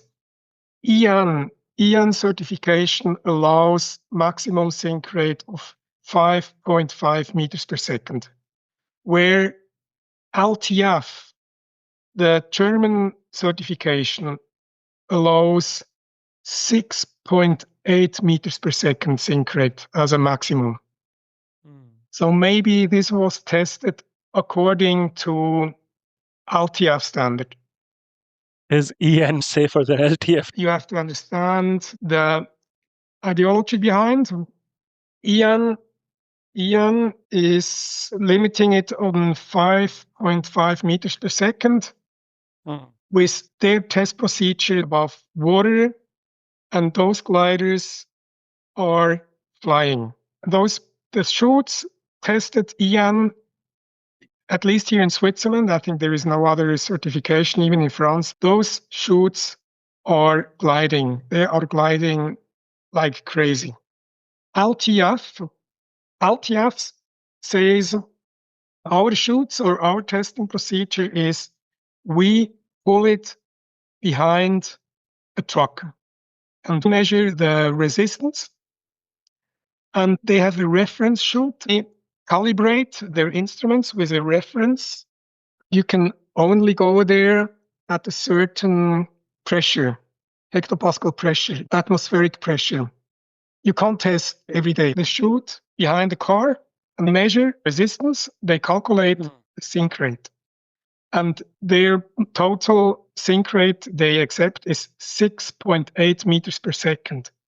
But they also tell you, don't load up the maximum weight to this glider in order to reach this sink rate. Go for much lighter than this chute. They explain to the pilots, take off at least 20-25%. That's an official recommendation. Reduce 25% of the maximum wing load tested. I think their approach to measure the sink rate is better than the EAN certification, because the test procedure, dragging the chute behind the car, there is no glide possible. Yeah. If you would have an asymmetrical design, it would hit the ground or it would go wild. If it's symmetric, you will drag it behind, create effective drag, and the result will be clearer than from EAN, where the chute is gliding almost like a Rogallo. This is a lot of information for me. Andrinda, we opened the box of Pandora. Maybe not everybody likes to hear this, but that's the truth. It's really the truth. Look, DHV is still offering certifications, but there is not one single manufacturer I know in the present who is still going there. They're all going for EAN test. Don't ask why. when we designed round parachutes, we did LTF test because we wanted to sell also in Germany and in those markets. And I know from experience that their tests, they are really a pain. It's really a pain. First of all, thank you for being brave enough to bring it out. And then secondly, thank you for doing it. It's very kind of you to give this information to our audiences, all free of cost, if I must say. That's the most generous part about it. Talking about sink rates and all of these, if you put a tandem reserve on a solo paraglider and you throw that, the question that I'm trying to ask, is bigger the better the case in reserves, or up to only a certain point, as you said? If you're 80, use a 1 up to 100. But why can't we use a 160 reserve when you're 80? I was instructor for the Swiss Hang Gliding Federation for quite a long time in this reserve parachute department. And we did a lot of openings with instructors to teach them. Unfortunately, they stopped. It was a good laboratory for testing. And we had kind of experienced pilots like instructors, cross-country pilots, professional packers for reserve parachutes.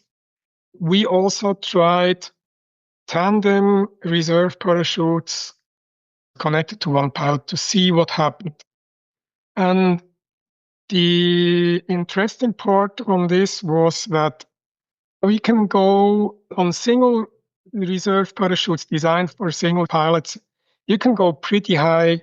They still work fine. We have experience from pilots like 60-kilo pilots under a Beamer 130, so almost half of the weight of the tested top weight. And it still works fine. But under the tandem, these guys had, when there was wind, they had too much movement at the end. They had more movement in the chute. They had sometimes also small collapses under their wings. I also made the same experience when I tested Beamer 3 for 170 kilos. The first 20 jumps I did without passenger because it was too dangerous. And I did above ground in thermic conditions. And sometimes you have collapses. The chute is next to you on the same altitude. It collapses, it reopens. You have more this kind of things, but that's no big deal, I would say. It still works. It's maybe a small disadvantage, but it's not an advantage. The larger, bigger disadvantage, in my point of view, is that if you're on the ground with such a huge monster, and if there is still valley wind, or if you are in South Africa or in Brazil breaking world records, you don't want to be connected to such a monster. It will be a nightmare. More problems on the ground, I think, than in the air.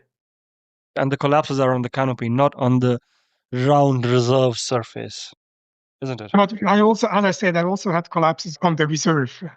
Okay. When you are too light on it. But as I said, it's no big deal. It will reopen again. It's not a high aspect 6.8 wing above your head. It's small and compact. And the weight is further down. It will, of a small collapse, it's boom, and it reopens again.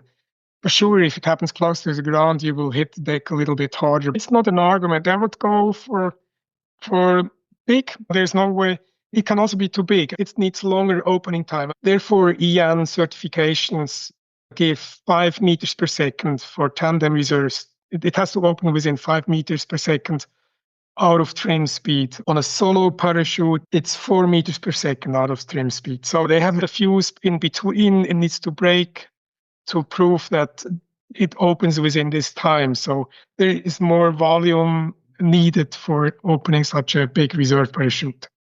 It makes me curious about military reserves that we often see. The reason why this came to my mind is because you mentioned that you don't want to be dragged on the ground.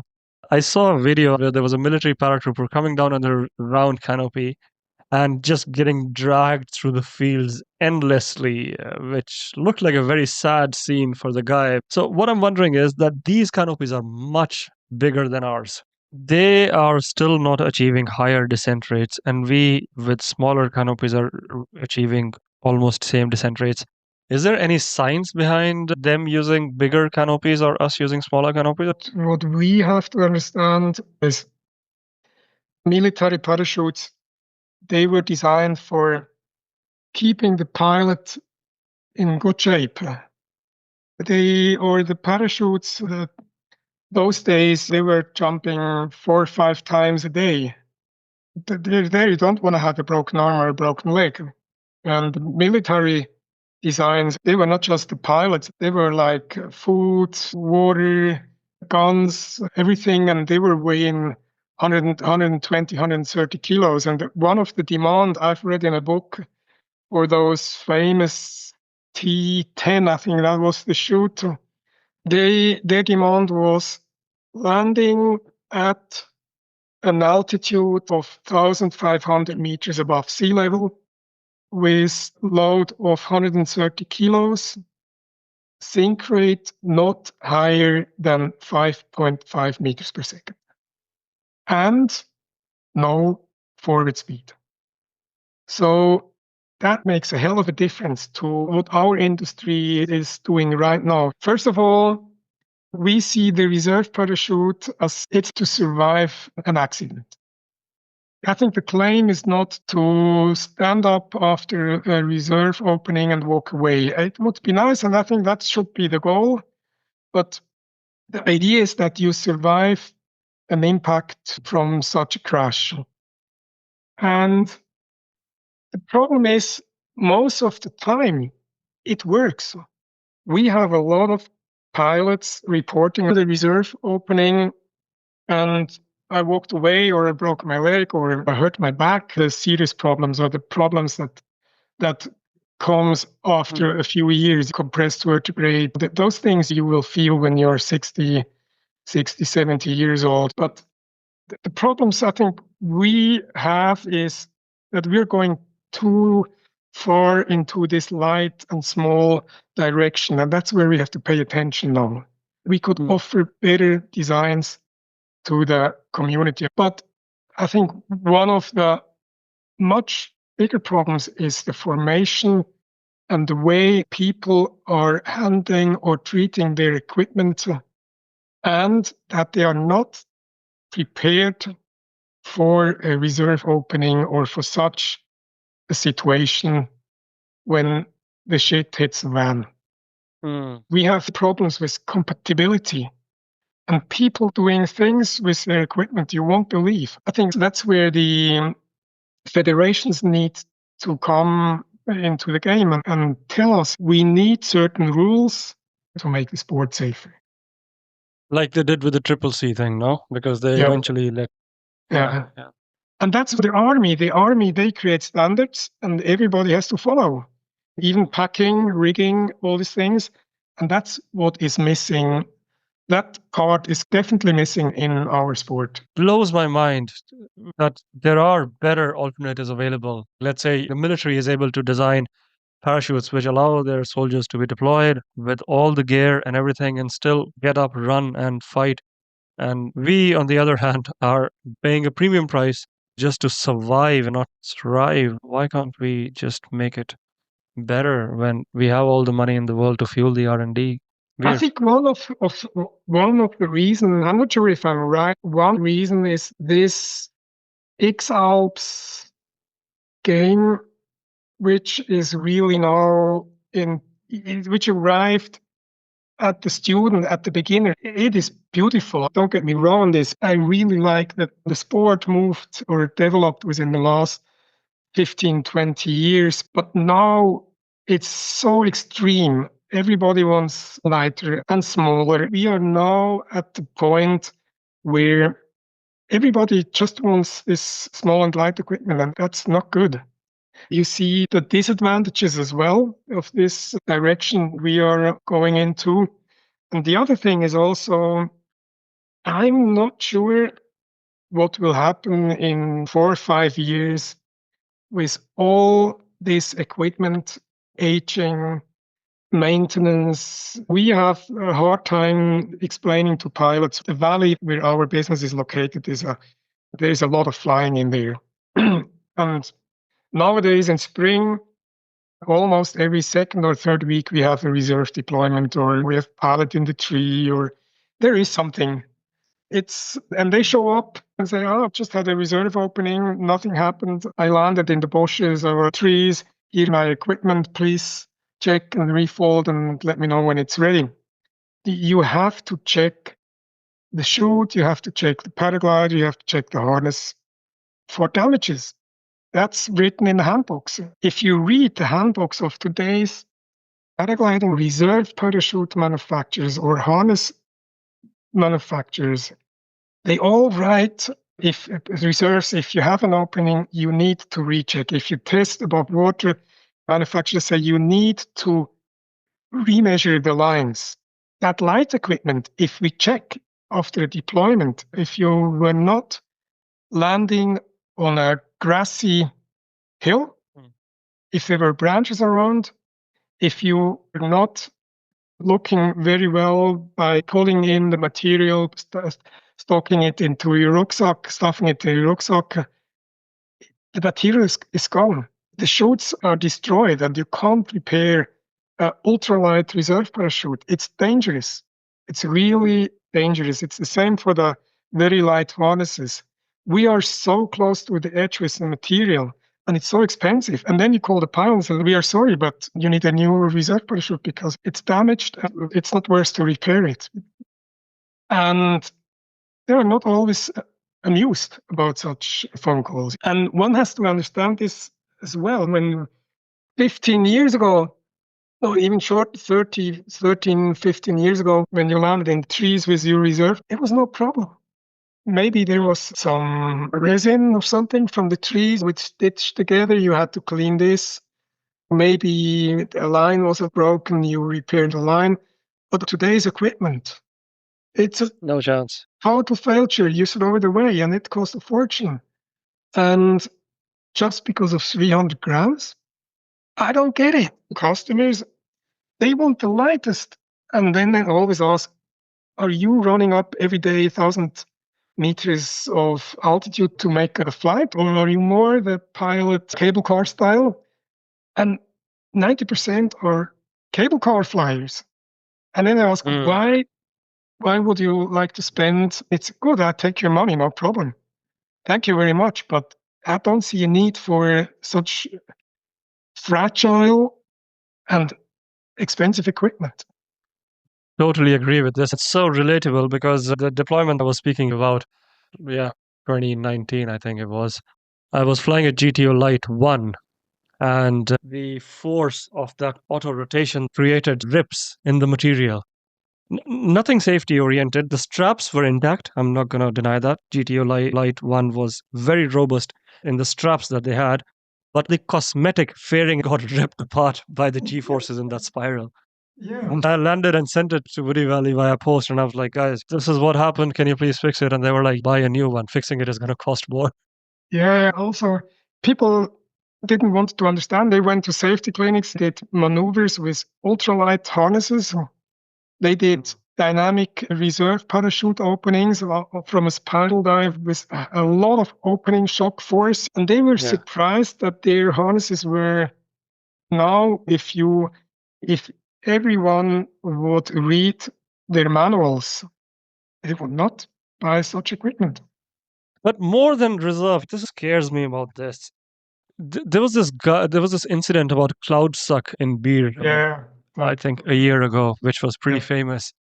And that guy said that he had some sort of retina damage from all the G forces that he was going under. What I'm wondering is that forces of nature are relentless. When they want to show their vengeance and force, it is truly and phenomenally scary. And God forbid, if shit hits the fan like that, you want the safest and the most robust equipment out there. Why would you even take a chance of going with paper thin equipment and still blowing a fortune? Like nothing costs less than €1,000 these days. Yeah, as I said, I really like the spirit of this X-Alps. But now we got to the point where they are flying with material, with one-way material. Yeah.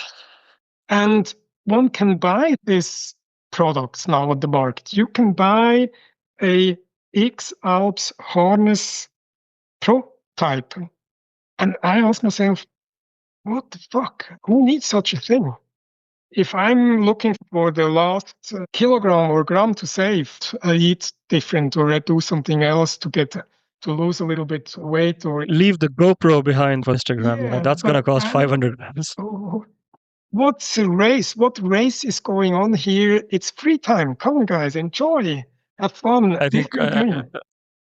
just to put it to rest, this is what consumerism looks like in a capitalist economy. We buy things we don't need to. Yeah. What was that quote? That you buy things that you don't need to impress people that you don't like to, something like that. But funny. Glad I can speak all of this with you, man. It's so nice to be in that comfort zone with you. Another question. Often I've seen these space agencies having 2 or 3 parachutes bringing down an object, usually a capsule in which there are humans and kind of people coming back from the orbit. So, coming down under 2 reserves, is that better than 1, or is it not to be tested or not to be tried because it can be dangerous? Interesting question. Counter question. Why do you think is NASA? You're talking about why do you think they're on such a design and why do you think they're still on round canopies? Because they are the simplest and most efficient ones, which are proven time and tested over the period of years. Simple as that. I think they know airflow simulation and they know how to calculate those things.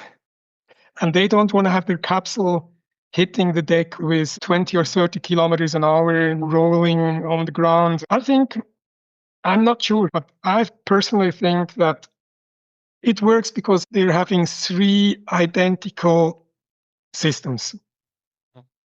So they are not fighting each other. So if one looks their landings, it looks really very stable.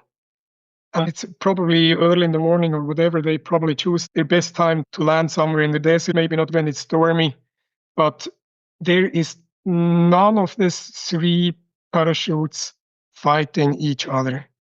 And that's because they are most probably opening within milliseconds at the same time, the same way. They have the same shape, they have the same form, the same CW efficiency. And I think in paragliding, I remember when tandem flying started, it was in the early 90s, the Germans had not tested parachute for tandem flying, and they had no certification rules for testing such a big parachute. So what they did is they did tests outside above water by throwing out 2 identical round large parachutes. And they finally came to an end that it will save their lives. So for that period until they had the certification and the products for tandem reserve parachutes, that was the way to go for flying tandem in Germany. From my experience, we tested it as well with Rogallo chutes. 2 Rogallo chutes open at the same time. It's no problem at all because you have 80 square meters out there and it's a really small descent rate. We know, or we even have video evidences from pilots throwing the first chute, which got caught in the lines, didn't open, throwing the second chute. Then the second chute opened, it brought some dynamic into the whole system. Then the first chute opened as well. They came down under a Rogallo chute, connected to a round parachute, and it worked also very well. So I think if I would be in a really frightening situation out there, and if I would have 2 reserve systems, if the first reserve system is open, but probably not working as I was hoping, not working very well, or seeing me drifting towards an obstacle, I don't want to make a connection with it, then I would toss my second reserve as well. Why not? Can you toss it just for the sake of? Is there any disadvantage in tossing a second reserve as well? I don't know. It's just an intuition.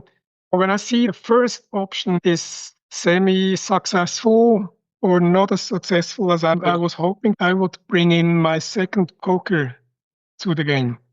The reason why I asked is that I heard about this from a friend of mine saying that there was a person coming in under two reserves in a SIV landing in water. But because of the increased descent speed, he had a sprained ankle. Wondering, did it happen because of two reserves or some other dynamic of physics playing into this incident? So he was in a clinic doing. Yeah. So Overlay. everything without video evidence is just not really worth to talk about. That's my opinion. Because also here, every case is different according to material, pilot's input, wind, meteorological. But if he was in a safety clinic, they should have video evidence. That would be interesting to see. But I have at least 3 or 4 footages of such cases, and they look perfect. So there are no known factors of reserves downplaning causing any sort of negative impact, influence No. on the on. Okay. Uninter- I want to touch quickly upon the topic of packing the reserves. I don't know if this is a rumor, but I heard acro pilots were trying this out. I'm not going to take any names, but they said they were stuffing the reserve together and pushing it in the container, making sure the lines were untangled. Because all a canopy needs is an opening to make sure the air goes in. So what I'm wondering is, does a pack job really matter if the lines are untangled while installing the reserves? Your pack job matters a lot. Modern reserves. The problem is not really the packing anymore, as long as you follow the manual, the instructions in the manual. Your question regarding the aerobatic pilots, I would answer like this. They are trash packing. It's well known from the skydivers. They also trash pack their canopies, and it works. But if you trash pack, you gotta have to know exactly what you do. Because if you do just a small detail the wrong way, then you have a problem. And this is why, if you're not experienced, if you're not having a second chance or a backup like the aerobatic pilots, they can risk that the first shoot is going out there and it's not working, so they have a second one. But I highly recommend to repack the chute in a manner that it is close to what the manufacturer is telling you, because he normally is the one who is experienced. If you trash pack, also, I can only speak for a Rogallo system. Let's say it this way, as more precise you pack the chute, more cleaner are your openings. If those guys out there, they repack a Beamer 3 in 10 minutes, and it works almost every week now. We see Beamer 3 openings from aerobatic pilots. That's the daily business. But they have often a lot of twists. And I think that if you spend another 20 minutes, we're talking about a time difference from 20 minutes, from 10 minutes to 30 minutes. If you're doing a really proper repack job, it will probably also open a little bit more controllable. Makes sense. If the fabric, the cloth, is opening on one side faster than on the other side, that results in a twist. I mean, that favors the spinning of a chute. If you have a few base openings on a square round reserve parachute not lined up the proper way, if they're further down inside of the fabric, that results in an asymmetrical opening.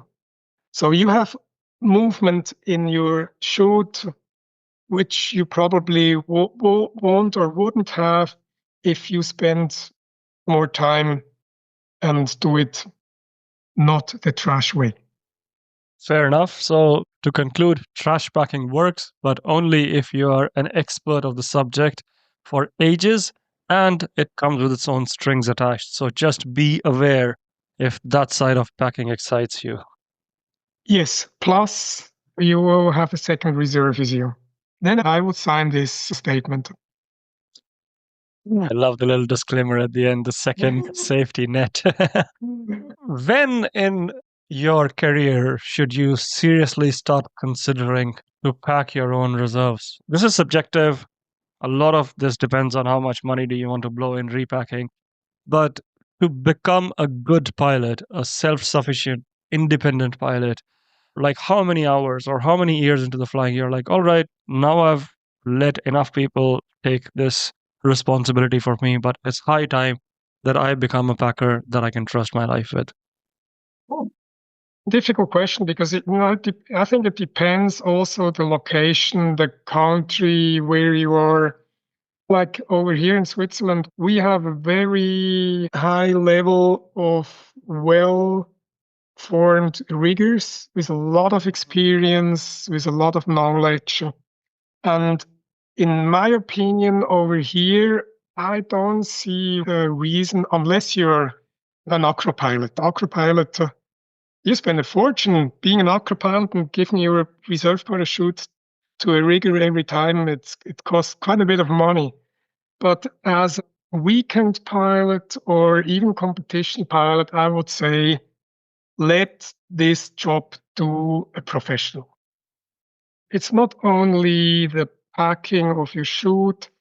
I don't see a real big problem in packing the chutes anymore. As I said already in this discussion, folding the reserve parachute is not a miracle anymore. You can do a lot of mistakes and it still opens.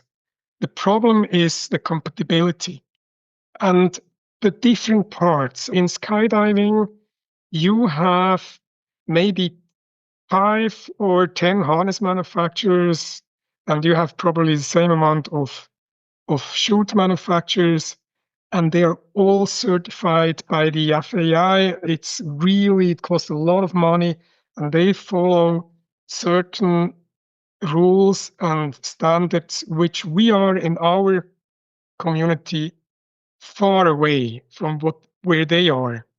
So to combine those products, it's a lot easier than in our sport.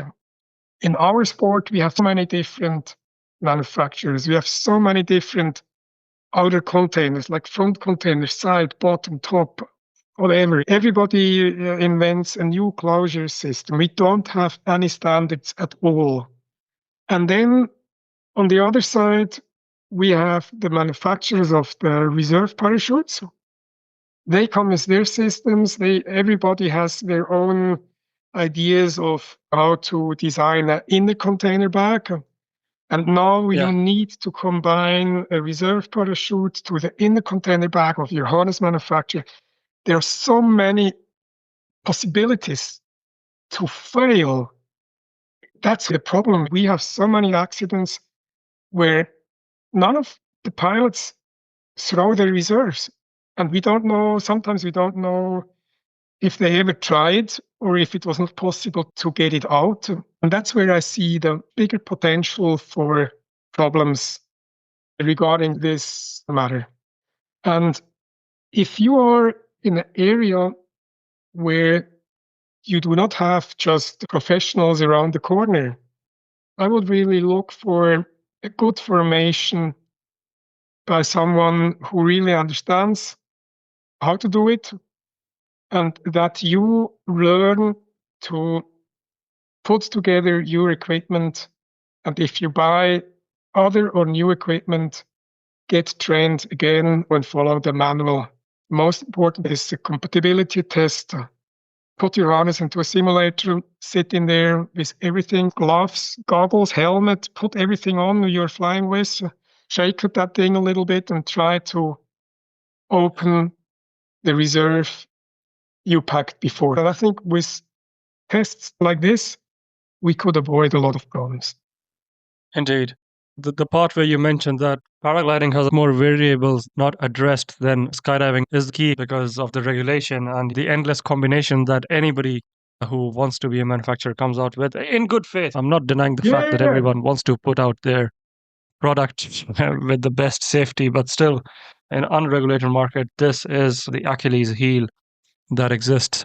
But for ones who are wanting to learn this, in modern day world, a lot of learning has gone digital. YouTube, TikTok, Instagram Reels, social media scrolling, doom scrolling, let me phrase it clearly. is becoming the norm of learning or in finding the new trends.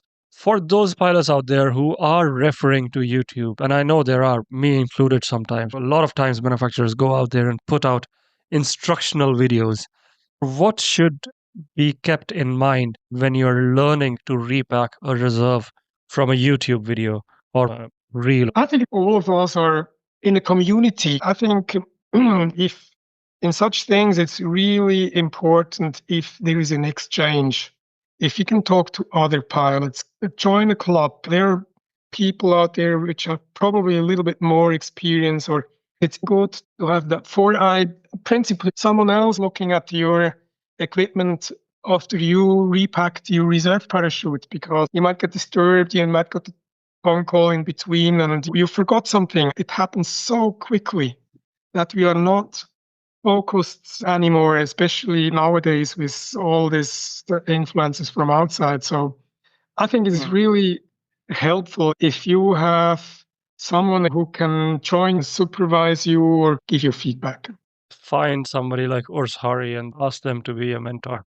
That's the key. No, also there are a lot of pilots out there with a lot of experience too. That's no problem. Of course, but I think, Urs, with the amount of knowledge you have, you should have digital learning courses. The industry needs you, man. Yeah, I'm Urs, getting retired on no, you can't afford to. Yeah, You bring too much awesome. maybe I'll do something. When I All get right. when I get bored, that's my problem. I never get bored. I think this podcast talk is the first step in this direction. Thank you for being a part of it. I'm pretty sure the ones who have tuned in and who have listened so far are appreciating and have the same gratitude as I do. But let's talk a little bit about materials and innovation, Urs, because you probably have seen this industry evolve since the beginning of its time and to modern day paragliding. How have you seen the zero porosity materials? Was it Galvanor or something? Forgot, I spoke about this very briefly to Franta when he was on the show. But a lot of materials in reserve differ from regular paragliding canopies. What does innovation and material change look like over the years from your perspective? Time being now in this sport or in this business with reserve parachutes, I think the biggest game changer within the last 15, 17 years were the light fabrics, the light ripstop. That really brought us products from 2.5, 2.9 kilos to 1 kilogram, or let's say 1.5 kilograms. It doesn't matter, but half of the weight as before. That's really great. That was a really game changer at that time. And that was also motivation for us to start new products like Beamer 2, Beamer 3. At that time, the old concept was gone because it was too heavy, 2.9 kilos for 34 square meters. I think this is great. It's not bad. But maybe it would be better if we would use this technology to design products which are a little bit bigger or would have other forms, but the market is not ready. There is no other market where you have to save every centimeter of material you throw away because it's a price war. It's a product that disappears within 15 minutes into the harness. No one sees it. No one sees the quality. No one sees the fabric. The pilots out there do not know the difference between cheap or expensive fabric. And that's where I see a little bit the problem. So instead of exhausting designs weight-wise, industry could bring out much better products by trying different designs. Nowadays, you have to design your parachute for the fabric roll width. Sorry, one more time. What does that mean? When one design a new reserve parachute, you have to choose the parts that way that the nesting fits to the width of your roll you buy from the supplier of the fabric. You don't want to waste too much fabric because the fabric is the most expensive part of a reserve parachute. But if you talk about the reserve parachute, production cost is ridiculous. It's really ridiculous. But if the industry or if the community would go for, okay, let's spend 1.5 times more for such a product, I'm sure we would have much better reserve. We would have better designs pretty fast. Okay. A question that comes to my mind is why can't reserve parachutes have multiple sewings? Is it because of the safety region the fabric might rip apart? An example is, let's say, BGD gliders. Yeah. They have a lot of different colors, so they are sewn in blocks and pieces of small fabrics. Why can't we use the same for reserves, which will save up on all the wastage that we have? I think one of the reasons is, as I said at the entrance of this podcast, is nowadays, if you want to be successful in the reserve parachute market, there are two topics and small packing volume. Every seam, every tape, every reinforcement combination, mixture of fabric, that's another thing. To come back to your 0P thing. 0P, the problem is it opens pretty hard opening shock. It's heavy because it's most of the time 0P fabric is coated or it's proceeded the way that it's getting very expensive. And there is no room for innovation. What a shame. But Yeah. where does the 10-year rule come from then? Because let's say the fabric is fine after 10 years because it never really sees the light. The lines don't seem to be degrading that much. Why are we replacing after 10 years? There are different approaches to that topic. There are manufacturers out there, they say 10 plus 2 years. You do a really deep inspection after 10 years, and then we will decide for another 2 years.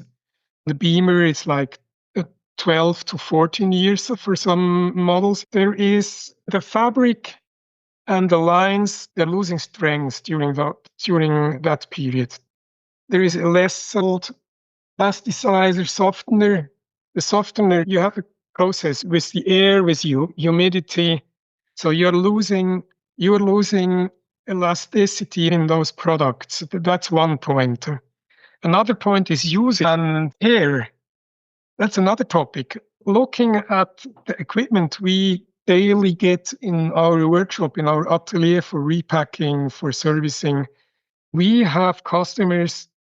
I told after 2 years, listen, your glider or your reserve parachute, you have to throw away pretty soon because the way you treat your material, you have to take care more about your product. And especially now with all these light products, it's even more a topic. And so we have reserve parachutes and people are not treating them very carefully after test or by repacking. They are damaged after a very short time already. And that didn't happen 10 years ago when the fabric was double as strong as it is right now. That's one part of the story. Another part is that in the past 20, 30 years, there was always development. And after 10 years, after 5 years, after 10 years, one could say, okay, the new designs are better. Now it's time for a replacement. And the third thing is that I know that DHV did once, but that's a long time ago. They did a load test of older reserve parachutes, 10, 15 years old from hang gliders. Most of them exploded in the first drop test. One could see the strength of the fabric really lost during that time. It's like climbing ropes with climbing equipment, carabiners.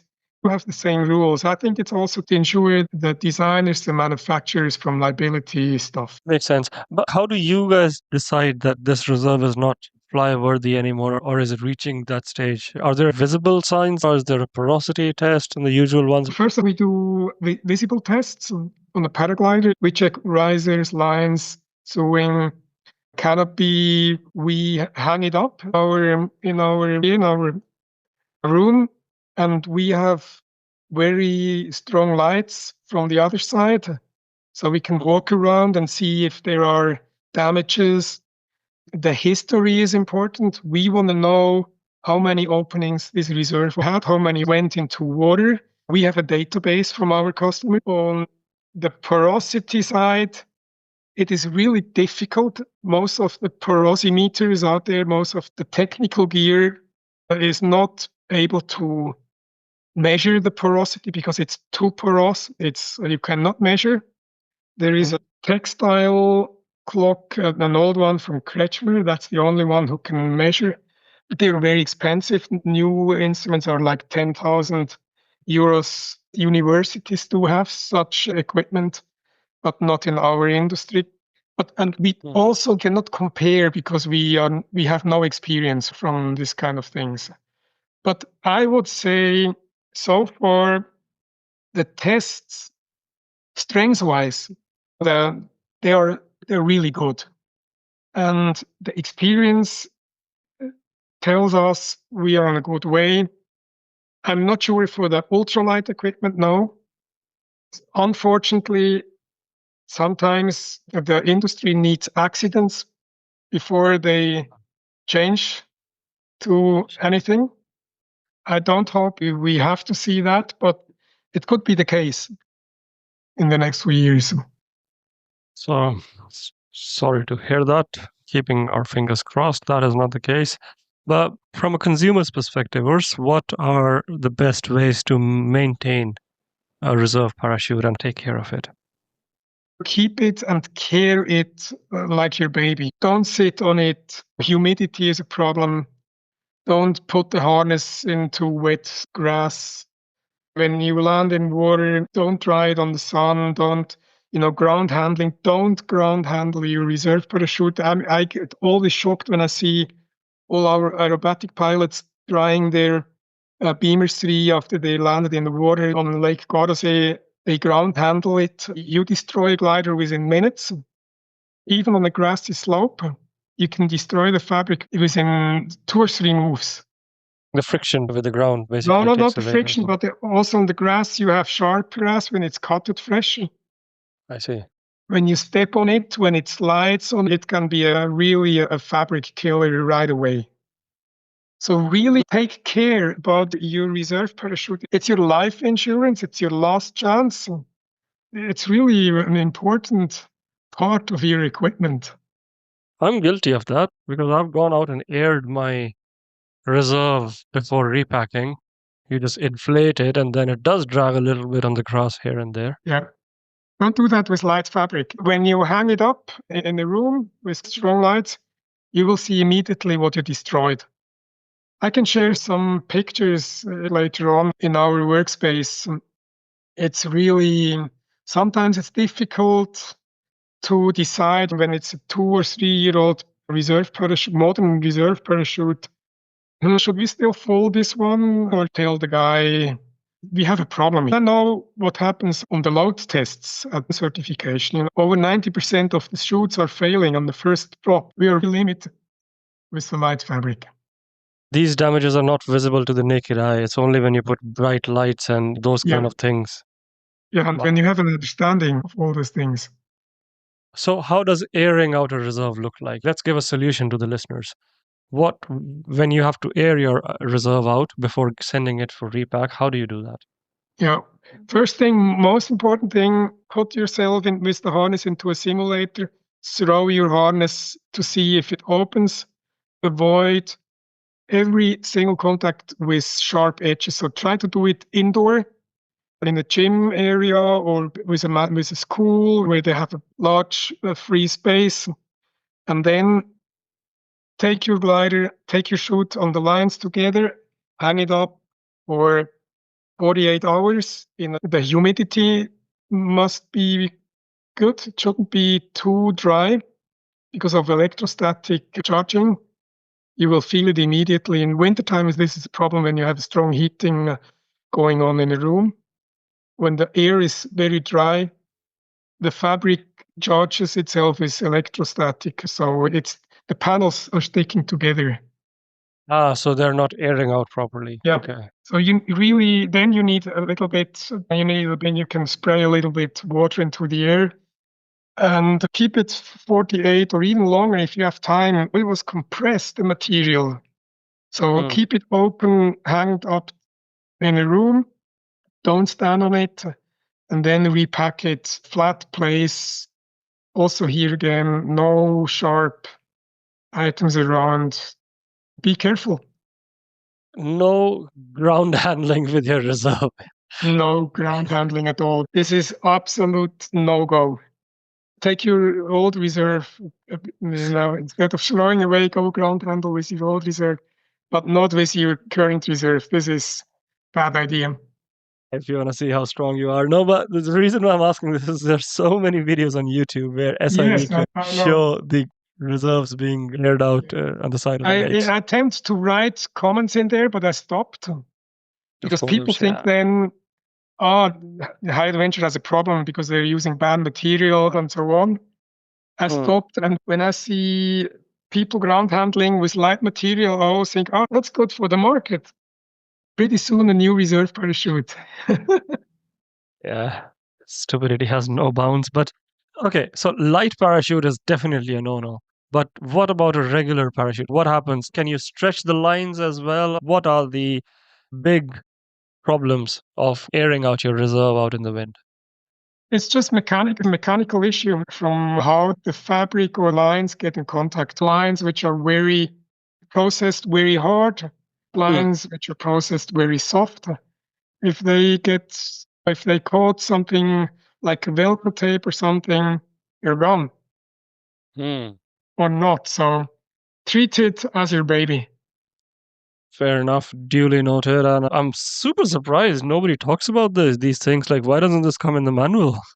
Why is the industry not making people aware of this? Because I've been airing my reserves and they get dragged a little bit here and there on the grounds all the time. Yeah, it's really strange on Indra. I just made an experience on YouTube with a customer, and he wrote me, why does the beamer needs to be re-inspected after 4 years every second year? And we have reasons for that because everybody treats his product different.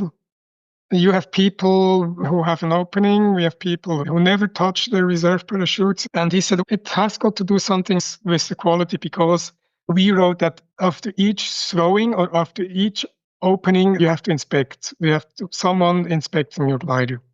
And he said, I just found a manufacturer with lightest reserve parachute. And in his manual, he said, first inspection after 6 openings. And I wrote him back, listen, that's fine to me. Just to let you know, I checked the specs. They are using the same material as we do, same lines, same fabric. But all I can tell you is that we have had different products in our workshop. After the first opening, ultralight fabric, when you land in the trees, when you land in the bushes, or when you pull it behind you on the ground, when you're coming out from a SIF or from the boat to the floor, when you drag it behind you, you can destroy your whole chute. In my opinion, it's better if one control it after a reserve and opening. And he was a pain. He said, you're using cheap material. I'm buying the other product because this manufacturer says after 6 openings. That's how the scene is thinking out there. And that makes it very hard. If you are honest, you're not selling a lot. That's fact. Ignorance is a bliss in human existence, Urs. So Yeah. the ones who are being ignorant, their own reasons. But curiosity brings me to the skydiving industry again. Skydiving canopies don't seem to run out after 10 years, 15 years, and they go through a lot more than what our reserves will ever do. And they're also zero porosity and stuff like that. I'm not considering the lightweight reserves, just to put it on record. But our skydiving canopy is much more robust than it is almost not possible to replicate in paragliding. Why can't we learn from skydiving for longevity and usage? Their equipment is much heavier than our equipment. But still compact. They're compact. When you see them packing, they sweat a lot. When it's hot outside, to put it back in that pod, it's really a technique. That's the first thing. The second thing is that they work with sliders. They don't have so hard openings. They have much more controlled openings. They do not have other things around when they open. They don't have friction of paragliding lines. Their openings are much more controlled than our ones. And I think one a very important reason is that if you talk to skydivers, or I was in that scene for 4 or 5 years, when you look at them, how they treat their equipment, when they look at us, they think, are you nuts? Are you treating your reserve parachute or your equipment just like I saw it right now? They are shocked. They treat their equipment like a very important part of their things. They look at the storage, they don't sit on it. All the parts are highly sophisticated, very expensive, no sharp edges. It's a completely different philosophy compared to ours. The material is for sure much stronger than we are using. Much thicker, much stronger. But does any reserve in paragliding market offer safety in freefall speeds, or does it just not make sense for manufacturers to go in that regard? I think there's one manufacturer advertising or did advertise last year that he had a higher opening speed, tested his chutes with a higher opening speed. I don't see reason for that. We reach freefall speed. I think so far there was one case so far which had a line rupture and had a freefall opening. With our harness, we can't go so fast. We can't fall so fast that this would be necessary. And you can find footage on YouTube of people free falling Beamer 3. And when I saw that, I thought, are you nuts? Because we do not have sliders. This is really dangerous because if we set up our equipment for free fall, we would need to slow down the opening process because it's a problem for the body. If the opening of our chutes, it's so fast and so hard. If you don't have a slider, if you're in a free fall situation, it is really a problem. So you're telling me there were people skydiving with Beamers? No, but we saw base jumping from tandems. They jumped out of in front and they were waiting 10 seconds and they tossed the Beamer and it worked. I was surprised that it was in one piece after the opening. The actual EN test, you have to go 2 times through the shock test, the opening test from the helicopter. And they fly at a speed of 40 meters per second with the maximum payload. And they release. So it looks like the actual designs are strong enough to handle such an opening. But I wouldn't do it, and for sure I wouldn't do it twice with the same chute. The fabric can't handle it, or lines can't handle it, or can anything, whatever happens? Anything. Yeah, okay. Makes Connections. Too many variables again. Yep.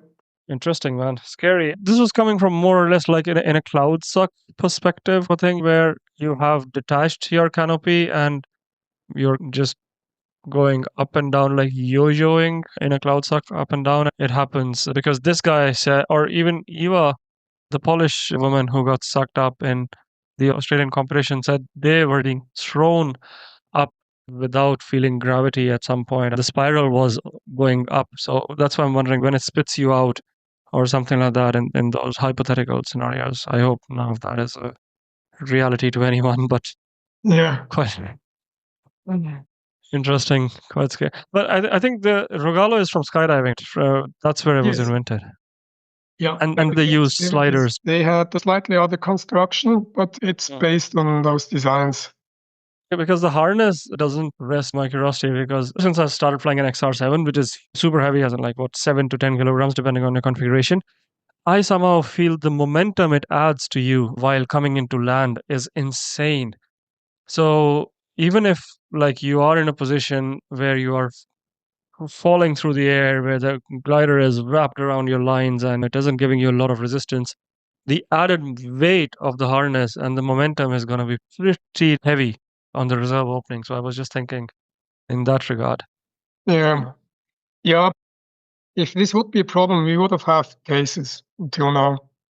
And a lot of those reserve, finally, they, after 10 years, you will find them 2 years later somewhere in India or in South America, and they're still working. So I think we are not, right now, we're still okay. I'm looking forward for the next 4 or 5 years what will happen with this ultralight stuff. This is more a concern of myself. This makes me think about the airline industry, where new planes fly in the Western countries and old ones, which are more expensive to maintain, get shipped off to Asian or African nations, still holding people, still making the world go around for them. Yeah. Shameful. But I think, I don't know, Urs, I think we have hit a lot of topics in here, man. And I think I can safely say that I have run out of questions. For real.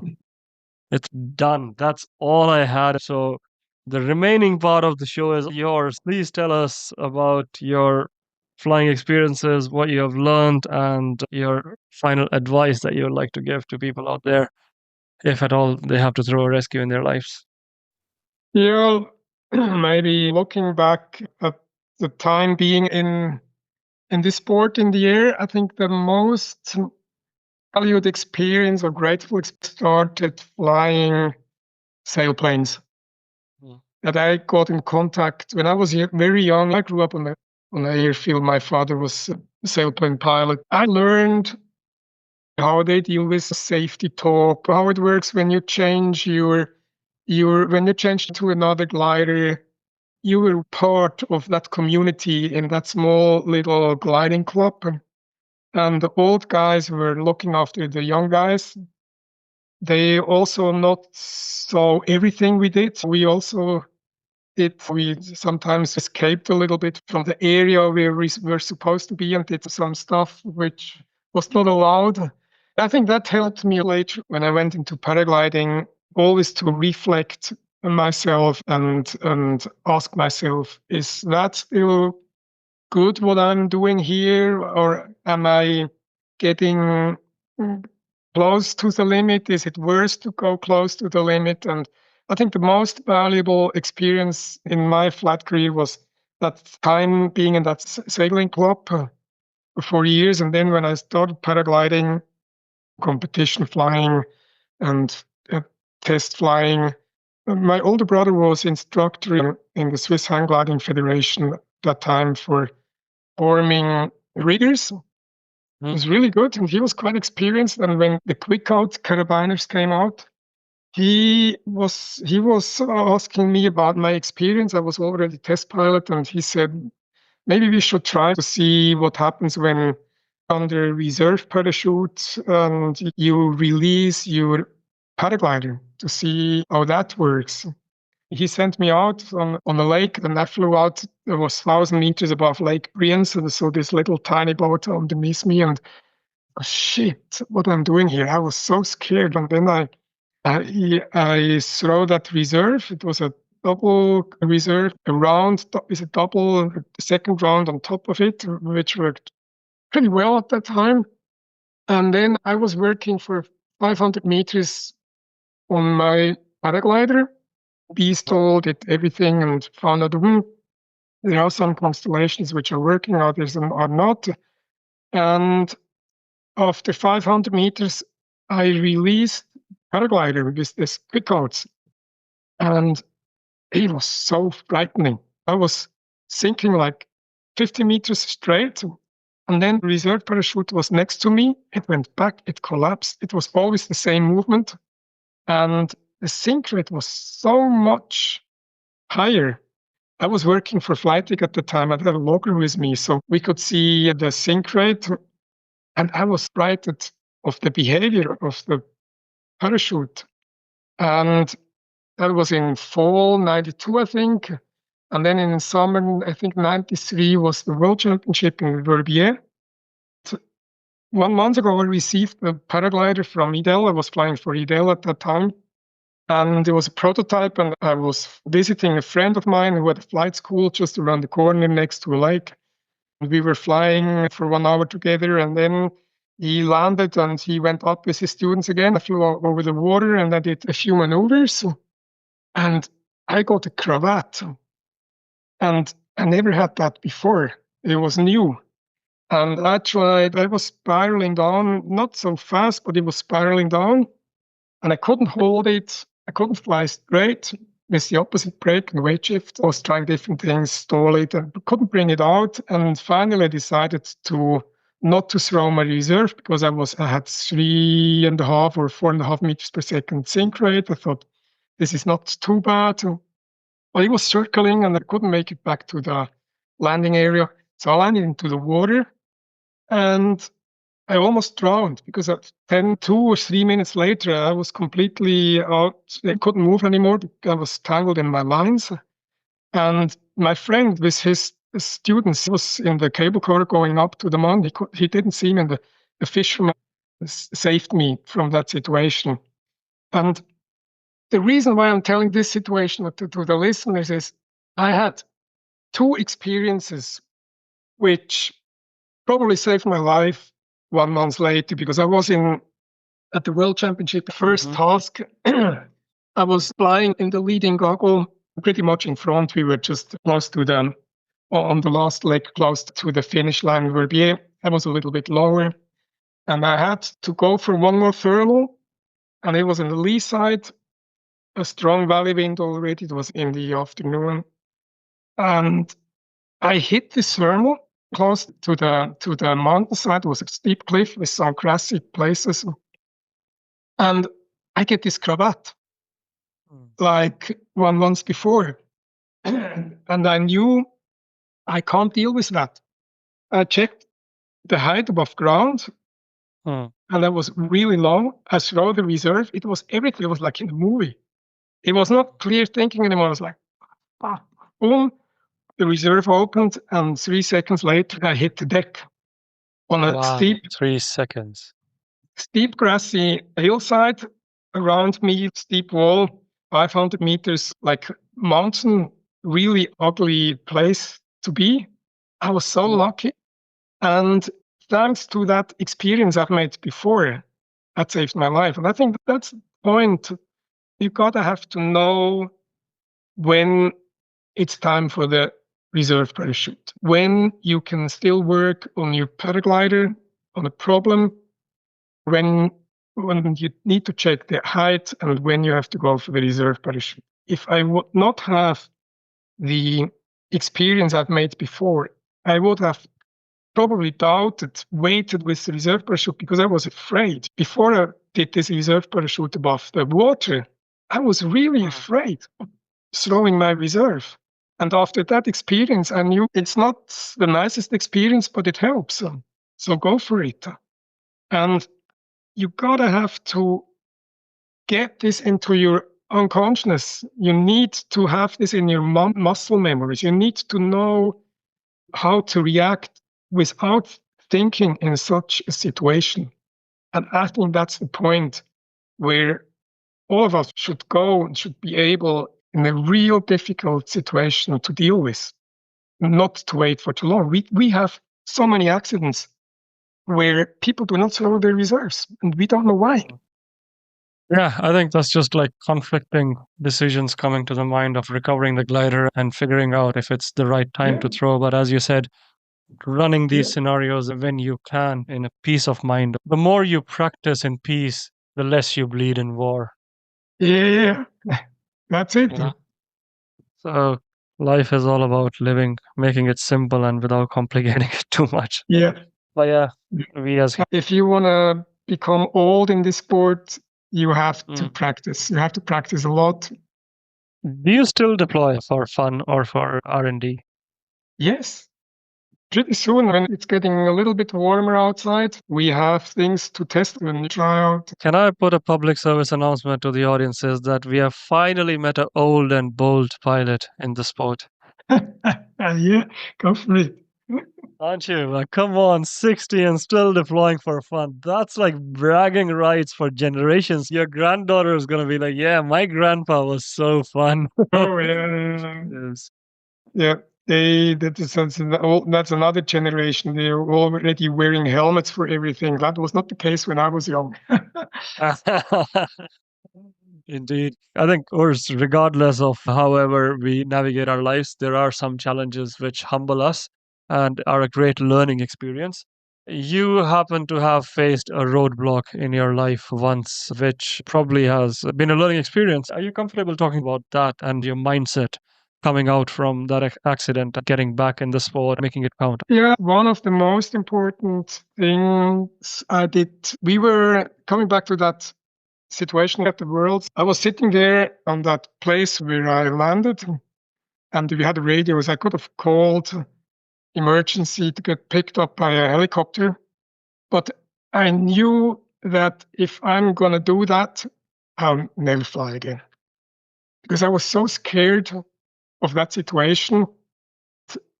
I was sitting there for 1 hour, and finally I decided to take off again. Wow, man. So I stuffed my reserve parachute. I only had one.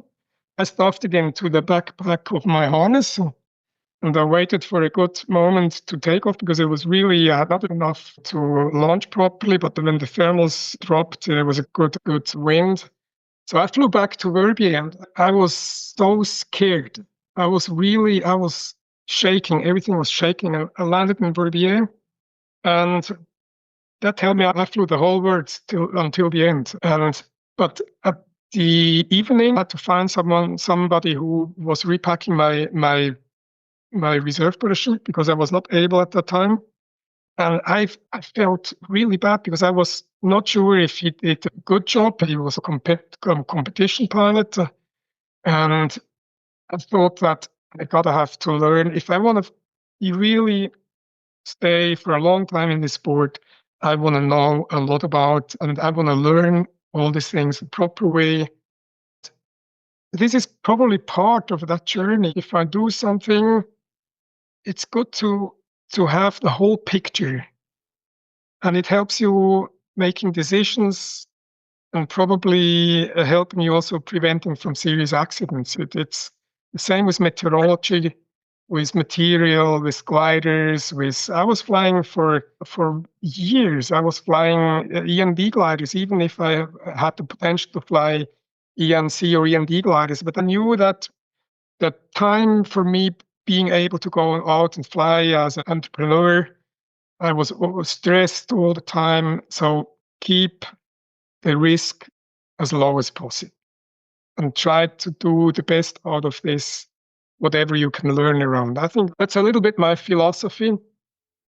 Yeah. And I think if you have had a flying accident, the most difficult part is to get back into flying again. So either you look for professional help, or I did in my way, but I am in contact with quite often with people that have had an accident, and you have to, this is a traumatic experience and you have to work on it. If you don't work on it, then you will always have a problem, and that's not worse.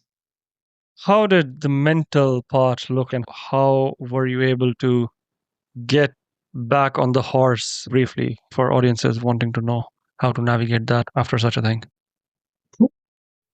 I think it is really, it all comes about to how you look at things.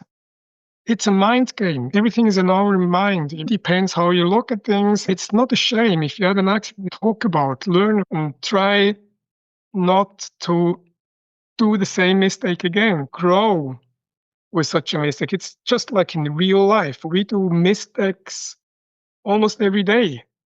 And we should learn that those are not a problem. We are here for making mistakes, and we're we can grow with those. In flying, it's similar. The good thing was I knew exactly what I did wrong. I knew what I did right. And I just tried to avoid the same mistake again. I'm so glad life rewarded you because the sport needs more people like you. There's not one single podcast episode that can do justice to the amount of pure gold that you have given us and our listeners so far across the globe. Yeah, Urs, thank you from the bottom of my heart for coming and sharing your views. It means a lot, man. Thanks a lot to you, Anil.